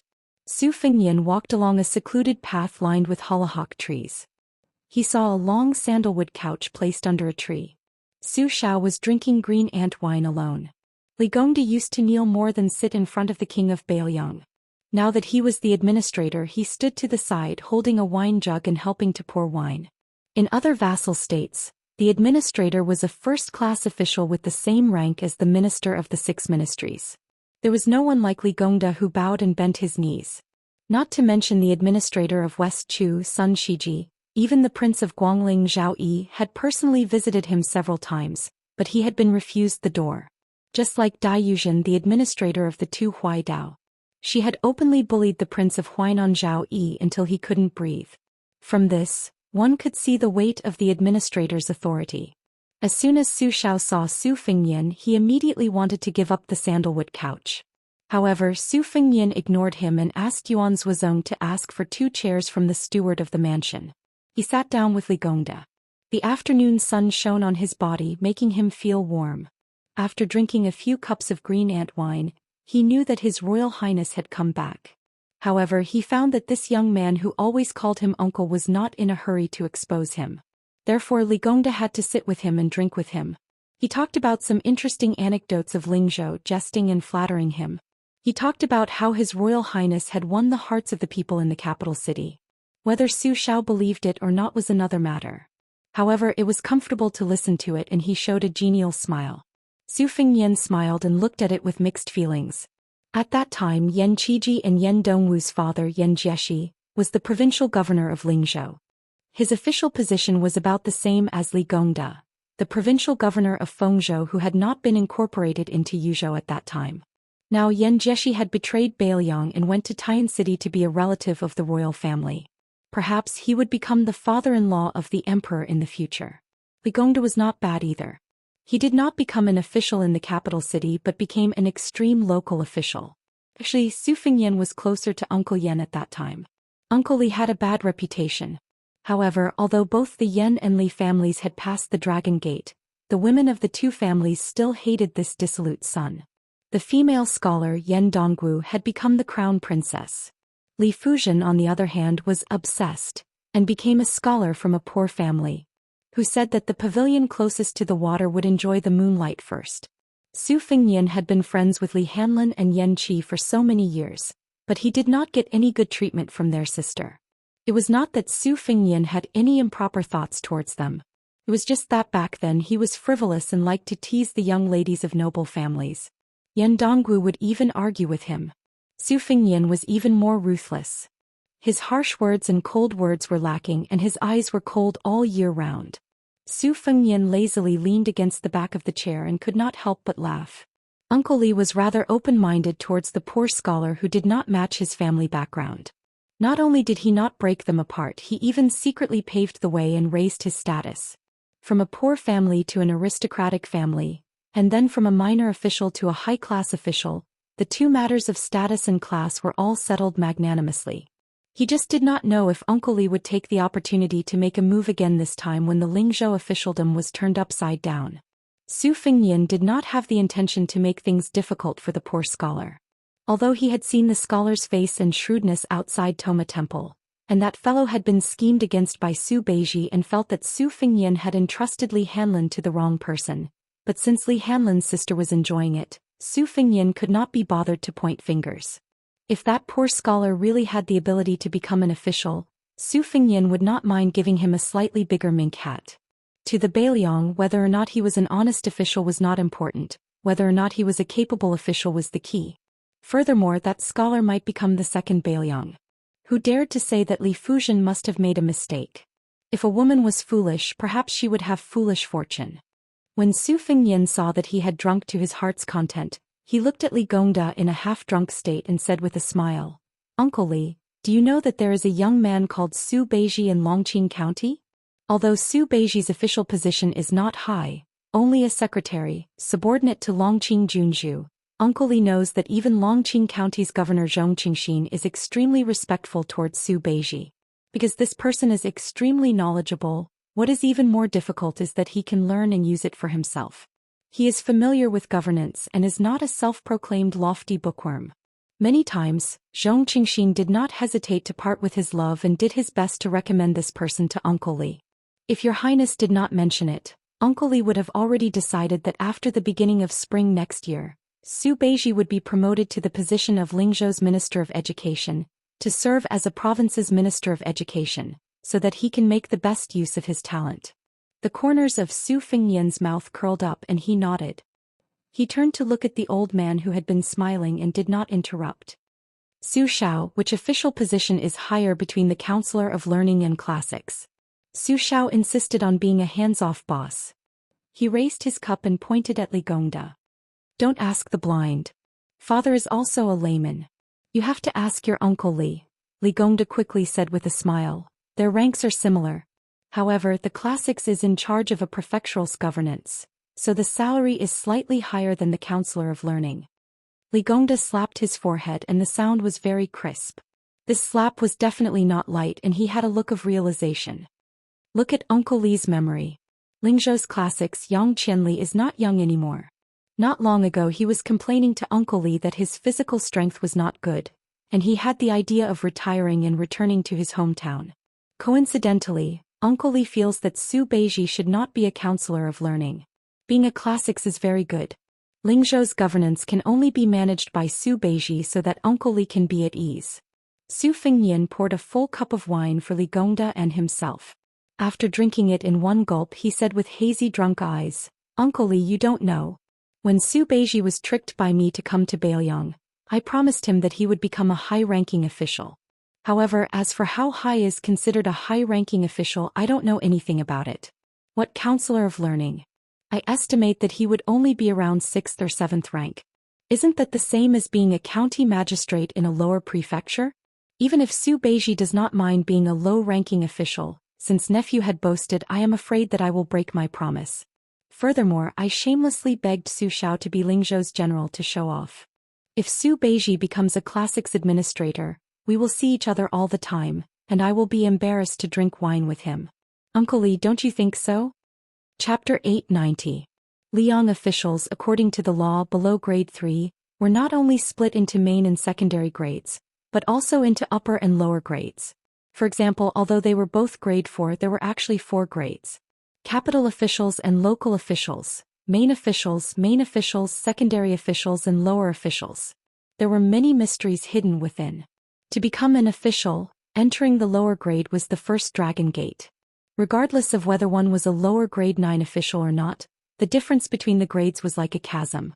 The next grade 4 was the second dragon gate that was even harder to cross. Currently, most of the so-called nobles and ministers were above grade 4. To climb to this position, one had to rely on one's family background, luck and ability. For example, the Song family's old and young masters, the father and son, had dominated the literary world for over 20 years. Among them, the young master was only a lower grade 3 Imperial College's right chancellor. Thus, even though Li Gongda was gentle and humble in front of Zhou Xian, a sneeze from him in Lingzhou was enough to make those county governors tremble in fear. At this moment, Li Gongda still did not have the aura of a main grade 2 official. He nodded his head like a chicken pecking rice. Yes, that makes sense. Your Highness is a man of your words, so how can you go back on your words? If you want to blame someone, blame Uncle Li for not thinking it through. Currently, there are still Lingzhou Huangnam County's county governor and Finyu County's county governor, both of which are suitable for Su Beiji. Finyu County is the biggest county in Beiliang. It has a special rank and is comparable to a county governor. It is also not far from our Lingzhou city. Su Fengyan suddenly yawned and put down his wine cup. He stood up and said with a lazy expression, Huangnam County's county governor Song Yan is in his prime and has a good reputation. As for the county governor, although Finyu County is the biggest county in Beiliang, it doesn't sound good. Forget it, it will be the new year in a few days, so Uncle Li doesn't need to worry about this. I'm just a general in Lingzhou. If I keep talking about Lingzhou's government affairs, I'm afraid that the next time I visit, Uncle Li won't let me eat and drink. Li Gongda slapped his thigh heavily. Su Xiao and Su Fengyan both stood up. He did not dare to sit there arrogantly, so he quickly stood up and said softly, Your Highness, since Su Beiji was Longqing County Governor Chao, why don't you let him be the Lingzhou County Governor? Su Fengyan smiled. Let's talk about it later. As an important advisor to the head of a province, when the provincial governor was patrolling the territory, he could bring his own horse and carriage to accompany him. That was why he was called Bi Wei, and it could be said that he lived up to his name. As long as the county governor did not make a big mistake, half of the officials would be able to successfully become the county governor. Liang had 30 provinces under the Taoism. As the county governor's candidate, county governor was also an important official with a lot of power. No one would look down on them. Su Beiji jumped from a county governor to a county governor, which was equivalent to easily crossing the second dragon gate in the officialdom. Even the entire Beiliang Taoism would have to raise their eyebrows. But what made Li Gongda uneasy was that His Royal Highness was still in low spirits. He looked absent-minded and easy to talk to, but this made Li Gongda, who had always been in control of the situation, feel uncertain. Su Xiao did not let Li Gongda see him off. The governor knew the essence of flattery, so he did not disturb the peace of father and son leaving the manor together. After Su Xiao went around the screen wall, he smiled. Is it your appetite or Su Beiji's appetite that is big? Is he eyeing the position of county governor that Li Gongda is unwilling to let go? Normally, Li Gongda would not be so reluctant, but now that there were less than 1,000 scholars pouring into Beiliang, most of them would stay in Lingzhou. There were many things that the governor could not say, but there were many things that were more convenient for the county governor to do. This is called a county official is not as good as the one in charge. Even if Li Gongda had not realized what was going on with his eyesight, he would be able to quickly guess what you want. Father, let me say something more. Snakes have their ways, rats have their ways. In terms of military affairs in Beiliang, even if you make a fuss about a Huaihua general who has taken off his armor and returned to the fields, it is not a big deal. You can also be a Lingzhou general, but the circle of civil officials is big and small. They are all interconnected and even more intertwined. Just relying on fists cannot solve all the troublesome matters. This is also the root of why father has never liked to pay attention to local politics. Officialdom is Jianghu. Everyone has no choice. Officialdom is also not Jianghu. You can't just use force to convince people. Su Fengyan laughed softly. I know the severity of the matter. Actually, the governor of Huangnam County, Song Yan, is Li Gongda's favorite student. This official position is very sincere. If Su Beiji goes to Huangnan, even if Li Gongda's student does not support him, they will not cause trouble. However, Lingzhou is a joke. I know better than anyone that the governor is waiting for Hanlin to return home in glory. This position is simply tailor-made for my son. It is reasonable for him to become the county governor of Lingzhou in the future. If it were anyone else, even if it is Su Beiji who I think highly of, they are destined to not be successful. However, to be honest, whether Hanlin goes from joining the army to Lingzhou's deputy general and then to a general, or whether he goes down the path of a county magistrate instead of a county governor, I am happy to see it happen. No matter how unreasonable I am, how can I not have some selfishness towards Hanlin? Uncle Li, you are still a little petty. Su Xiao walked forward with a hunched back and smiled. The size of the situation is not fixed. After being promoted, one's field of vision will be broadened, which may be of help. However, it is still not as good as some people's natural situation. Li Gongda became the governor not because he is very capable, but because he is suitable for this position. Speaking of which, if Li Gongda was not petty, he would not be able to reach this step today. Speaking of this, father had to talk about his experience again. Many people might not be doing well at the moment, but you still have to be more patient. Not to mention others, just like father, he didn't have this kind of breadth of mind from the start. Before he joined the army, he was still fighting with the street thugs every day. After he became a lieutenant, he never thought that one day he would be on the same level as those high and mighty court elders. When he begged them for soldiers, horses, money and provisions, he still didn't have much face left. The only thing he didn't do was kneel down. The hardships I faced even when I left Liaodong with those old brothers, father has never said anything about it. Su Fingyan nodded. Su Xiao laughed without warning and said happily, "Just now I saw you and Li Gongda arguing over there, drinking and scheming against each other. Just thinking about it makes me happy." Su Fingyan rolled his eyes and sighed. He said self-mockingly, "In the end, I still did not get the position of Lingzhou provincial governor. I was still worried about how to meet Su Beiji. Just now, I made a solemn vow and said bold words to this fellow. In the end, in the middle of winter, I turned around and poured a basin of cold water on my head." Su Xiao laughed even more happily. "Why don't father go to Su Beiji's place to support you?" Su Fingyan shook his head. "Forget it. You go back to Liangzhou first. I will definitely rush back to eat New Year's Eve dinner. After the New Year and before the military exam at the border, I will obediently be the Lingzhou general who scares people. When Lingzhou is over, I will return to Qingliang Mountain. It should not take long." Su Xiao nodded and walked out of the Li residence. Su Xiao said with a playful smile, "Because of you, Li Fuzhen, that girl is hiding behind the projector wall. She doesn't even greet me when she sees me. Won't you turn around to take a look?" Su Fingyan did not turn around. He sent Su Xiao to the carriage outside the residence and glared at him. Yuan Zuozong was riding a horse to protect him. Su Fingyan looked up and said, "Second brother Yuan, don't let Su Xiao drink too much. If he really wants to, let him drink 1 cup at most." It was rare for Yuan Zuozong to have the leisure to joke with a straight face. Wu Mei smiled and looked at the carriage. "Father, who should I listen to?"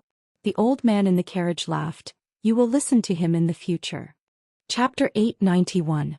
As soon as Su Xiao left, the surplus generals and captains of Lingzhou gradually gathered outside a mansion and handed over their letters to the general's gatekeeper. Most of the letters were made of expensive materials and were written in gold. One could not expect these rough men from the general's family to have any lofty and ancient style. On this street, the governor's mansion had the highest threshold. Logically speaking, it should have the most visitors, but the Lingzhou general's new mansion was full of people, which made people gasp in amazement. Inside the mansion, Su Fingyan was chatting with Su Beiji. Unexpectedly, when Su Beiji heard that he could not get an official position on Li Gongda's side, not only did he not find it strange, he even said that this was reasonable.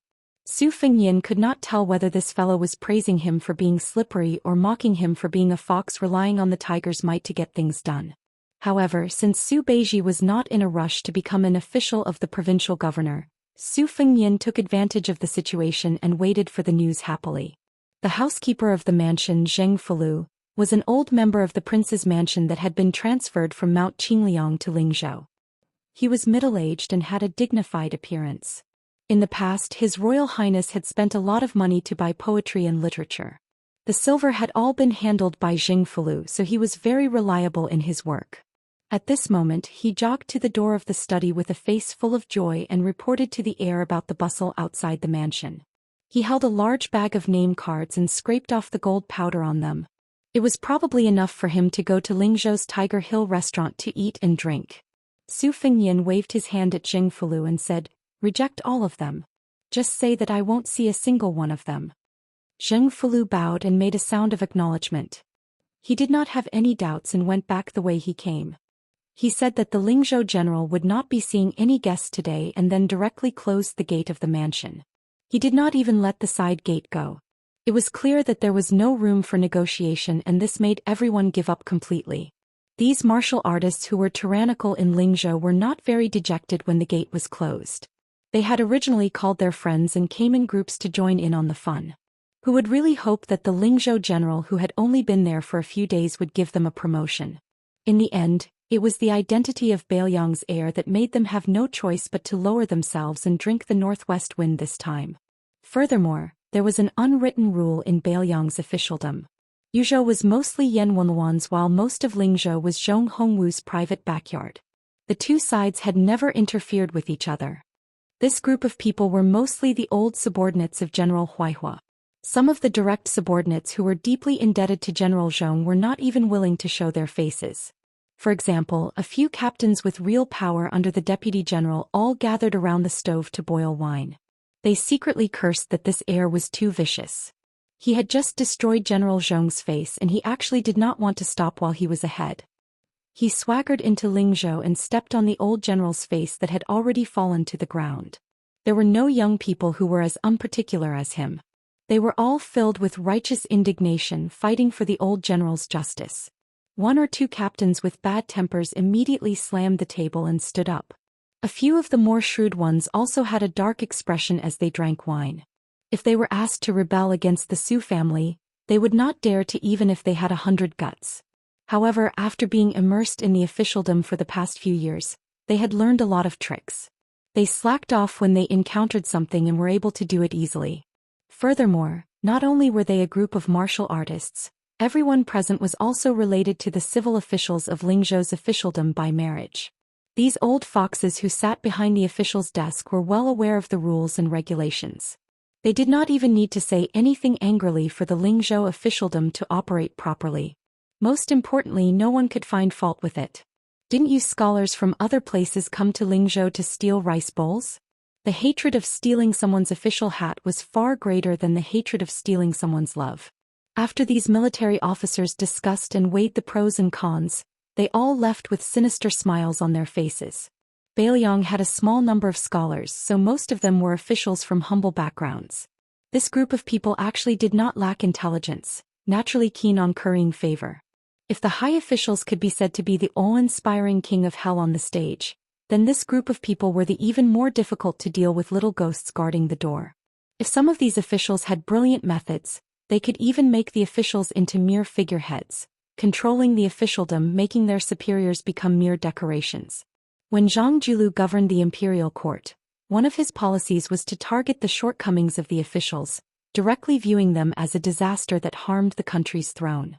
However, Grand Secretary Zhang was publicly acknowledged to be good at governing the country, but when it came to dealing with the officials, there was no improvement.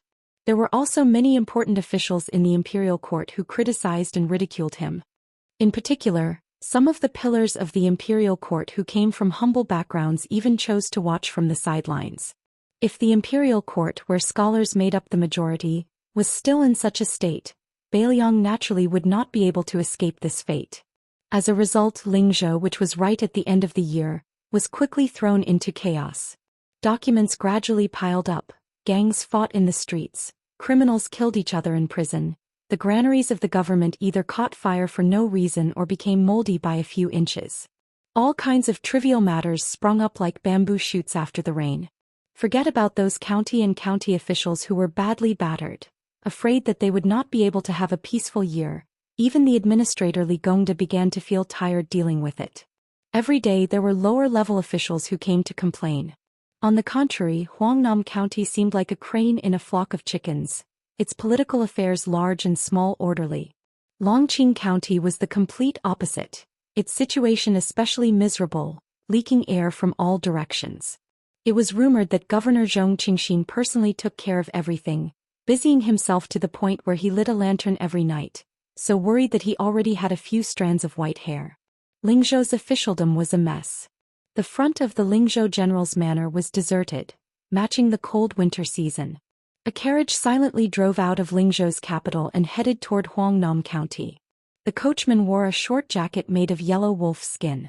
The more burly he was, the more shabby he seemed. No one would believe that he was the deputy general of Lingzhou. In the carriage, other than Su Fengyan, there was also the servant girl Huyan Guanyin. These days, Su Fengyan had been reading through the records of Lingzhou's officials in detail. There were many red circles and he did not pay much attention to this young girl who would have made it onto the rankings if she had come to Beiyang earlier. For this trip, when Su Fengyan crossed the threshold, he decided to have Jing Fulu call her over to follow him out of the city.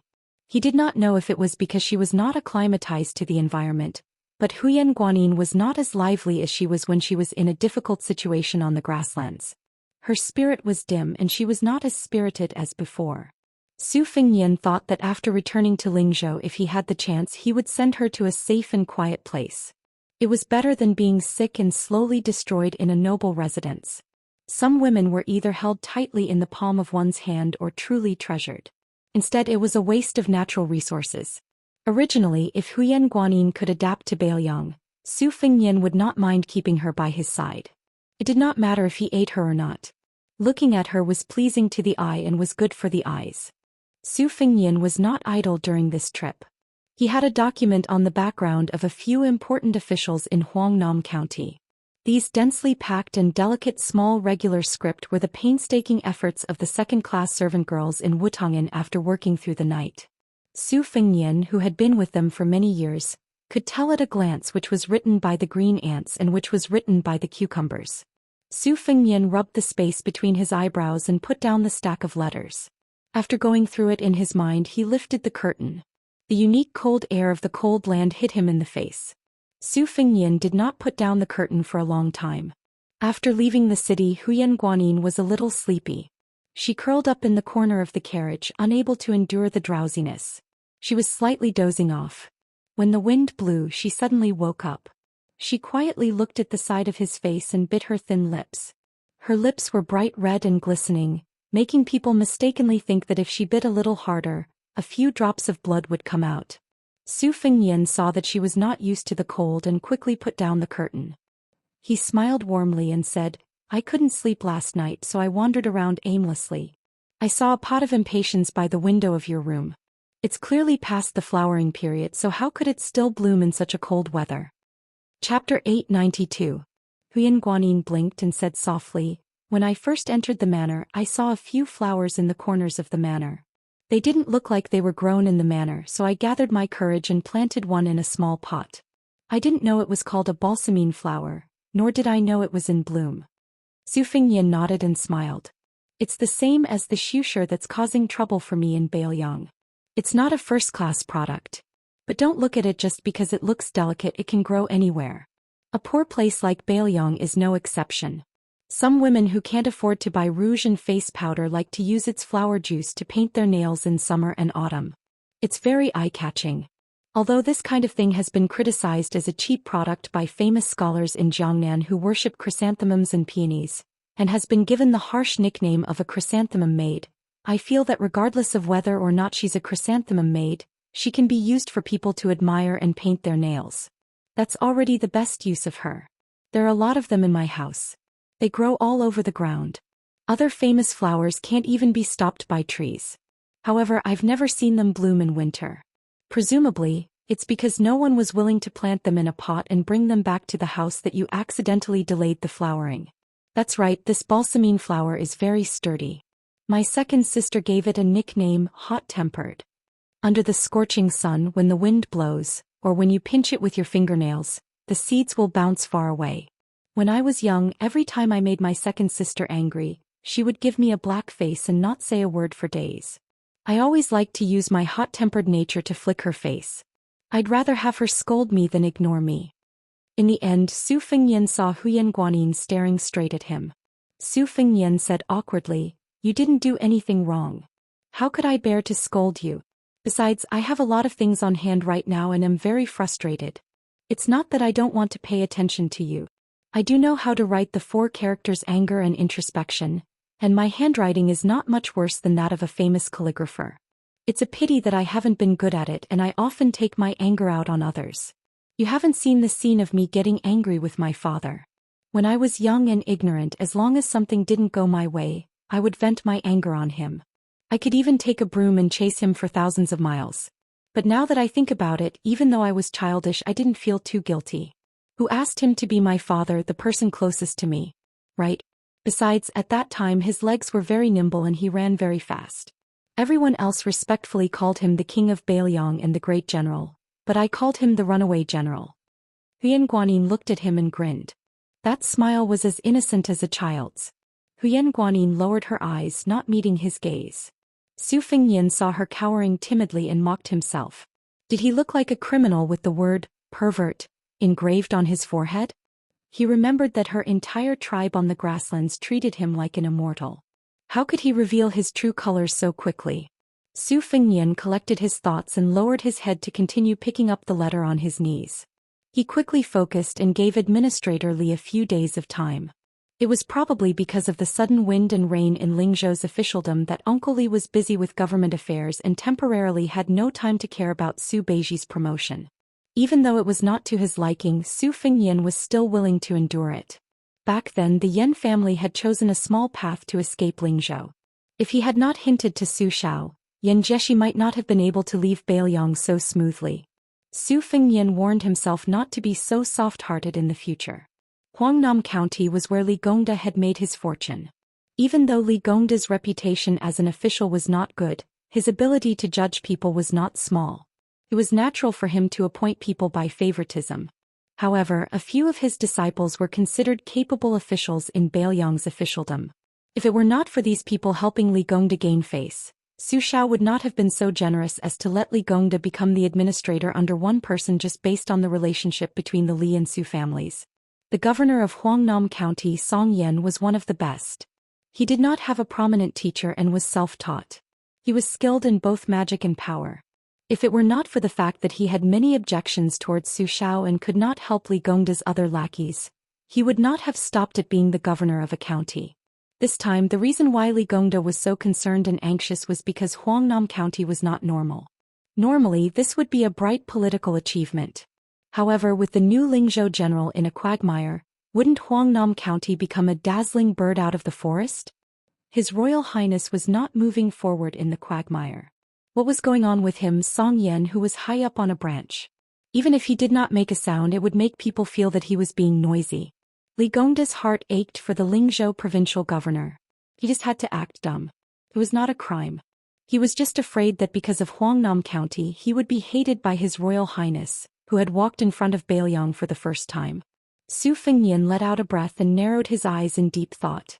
If nothing unexpected happened, Song Yan must have received 1 or 2 well-meaning secret letters from the administrator, telling this disciple to quickly tarnish his reputation. The people under him were too good at conducting themselves. As officials, they did not even care about doing things. What a headache. Now, with Zhong Honggu as an example, no one would be stupid enough to go head-to-head with him, the Lingzhou general. As a result, they would all use soft methods to avoid the sharp edge, which would make people feel even more disgusted. Su Beiji was also not loyal. He did not get the Lingzhou provincial governor position and returned to Longqing Prefecture to watch the show. A copper coin that was no longer in circulation in the marketplace was slowly rolling between Su Fengyan's 5 fingers. Huyen Guanyin stared at the copper coin as it rolled back and forth, tediously, but she watched with great interest. It was to the point that when Su Fengyan raised his head to look at her, she did not notice. Su Fengyan put away the copper coin that the Crown Prince of Yanqi had returned to him and said softly, "Before New Year's Eve I need to go back to Liangzhou. At that time you can leave Lingzhou with me. Do you want to go back to the Beimang grasslands or go to Jiangnan to take a look?" Huyen Guanyin seemed to have realized something and asked, "With you?" Su Fengyan could not help but laugh. "Of course it's you alone. How can I leave?" She blinked her eyes and lowered her head again. Su Fengyan stretched out his finger and knocked her head.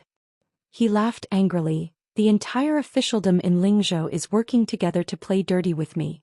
What are you using what you have learned? Do you believe that I will chase you off the carriage? She raised her head. She was still silent. Su Fengnian had a flash of inspiration. He was stunned and asked softly, "You just want me to talk to you?" Huyan Guanin's beautiful face turned red. Su Fengnian held his stomach and laughed. He stretched out his hand and pinched her delicate cheeks. He then said helplessly, "Should I say that you are stupid or stupid? You are so quiet. Of course I thought that you were not happy by my side. That's why I wanted you to go to a place where you can be happy. You have to know that on the grasslands, you dared to take the initiative to enter the tiger's mouth and ride on my body. Look at now, you are so lifeless." She was shy and wanted to say something. Su Fengnian sighed and let her sit sideways on his lap. He put one hand around her round shoulder and rested his chin on her head. He continued to flip through the letters. "This is called a saint's calmness. It is really unreasonable that I can't become a land immortal in this lifetime." The woman who was sitting sideways leaned forward, her chest squeezing one of his arms. Su Fengnian did not pay much attention to it at first. He only thought that she was uncomfortable. However, when his arm felt her restlessness, he quickly realized that it was not strange that he could not become a land immortal. Su Fengnian put the stack of letters on the ground. He only picked up one of them. His other hand slid into her collar. There was only a thin layer of satin between them. He held a ball of smooth fullness. His 5 fingers sank slightly. Huyan Guanin's head leaned back and rested on his arm that was holding the letter. Her charming eyes were like silk. She raised her head and looked at this guy. She was at a loss and faintly let out a delicate nasal sound. Su Fengnian's sanctimonious appearance made people's hair stand on end. He pretended to be calm. In order not to make a sound, the ignorant woman bit a slender finger. This natural charm was extremely alluring. Su Fengnian looked down and asked himself, "Why don't I stop thinking about becoming a land immortal today?" Chapter 893. The carriage slowly came to a stop. Su Fengnian let go of Huyan Guanin, who looked like she had been fished out of a water tank, and bent down to lift the curtain. He saw 3 riders stop by the side of the road. They did not wear any armor and were dressed in Jianghu martial arts attire. They were very clean and neat. However, unlike Jianghu martial artists, they all had a Bailiang saber at their waists. One of the young riders was particularly outstanding. His face was like jade and there was a small but sturdy leather pouch hanging from the back of the horse. When Su Fengnian saw these familiar faces, he smiled and jumped off the carriage, stomping his feet. The weather was cold and the ground was frozen. The road was hard and the ground was hard. When the 3 riders saw His Royal Highness get off the carriage, they hurriedly flipped over and dismounted. Su Fengnian waved his hand, indicating that they did not need to bother with these complicated formalities. The 3 riders were all from the White Horse Righteous faction of the Phoenix Battalion.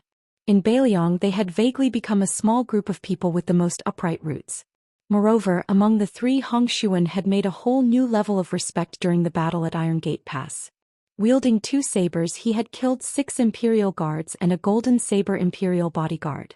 The young rider, nicknamed His Royal Highness, was now Wang Zhi's deputy general. In name he held the official title of Changshui Commandant. Last time he had also shown his face at the Fish Dragon Gang in Longqing County. This time he was transferred to the general's mansion in Lingzhou. Su Fengnian remembered that when he asked Wang Zhi for him, Wang Zhi's heart ached so much that he trembled. His expression was as if his parents had died. Su Fengnian asked Hong Xuan for his warhorse. This Changshui commandant rode 1 horse with his fellow officers. 4 people, 3 riders and 1 carriage headed to Huangnam County. Su Fengnian smiled and asked, "Hong Xuan, did Ningame teach you the short halberd?" Hong Xuan, who always gave people the impression that he was a lone wolf in the desert, obediently held back a lot of his ruthlessness in front of His Royal Highness. He was actually a bit shy. He nodded and said, "General Ning said that I have some talent with the halberd. When I get used to the short halberd he will teach me the big halberd." Su Fengnian didn't deliberately use words to win people over. After chatting for a while he urged his horse forward. When it was close to noon, they arrived at a small border town in Huangnam County. They led the horse forward. There were many New Year's Eve markets in the town, where the people of the nearby villages came to buy New Year's goods. Some county officials took the opportunity to light candles and talk about good books, helping their parents to get closer to the people. However, the people of Bailiang were valiant, so they only treated this kind of thing as a lively joke. The actions of leaving the Yang and going to other provinces and counties to embellish the official's career were also quite solemn and respectful. Those who talked about good books had to wear plain clothes. In Bailiang, there were suspicions that they were neither donkeys nor horses. Many officers who knew a little bit of literature and ink went up to the stage, and even some military officers who liked to be in the limelight rolled up their sleeves and went up to shake their heads. At this moment, Su Fengyin stood and watched from afar. Even though the inarticulate officials on the stage repeated the same old tune, they still made mistakes in their sentences. Some children with good memories who had long since memorized the words by heart started to make a fuss. When the children started to make a fuss, many adults around them also started to make a fuss. The officials lost face, so they glared and pointed their fingers, catching a man and scolding him. The man wasn't afraid of this little official's prestige and loudly cursed back. Then the man's wife also looked at him coquettishly and teased him a few times. The small official wasn't really angry, so he didn't filter his mouth and took the opportunity to tease the plump woman. However, the woman of Bailiang wasn't a thin-skinned lamp. A few bold and vulgar words made the small official's face turn red. In this kind of inappropriate noise, the rigid and pedantic talk about good books became a joyous occasion.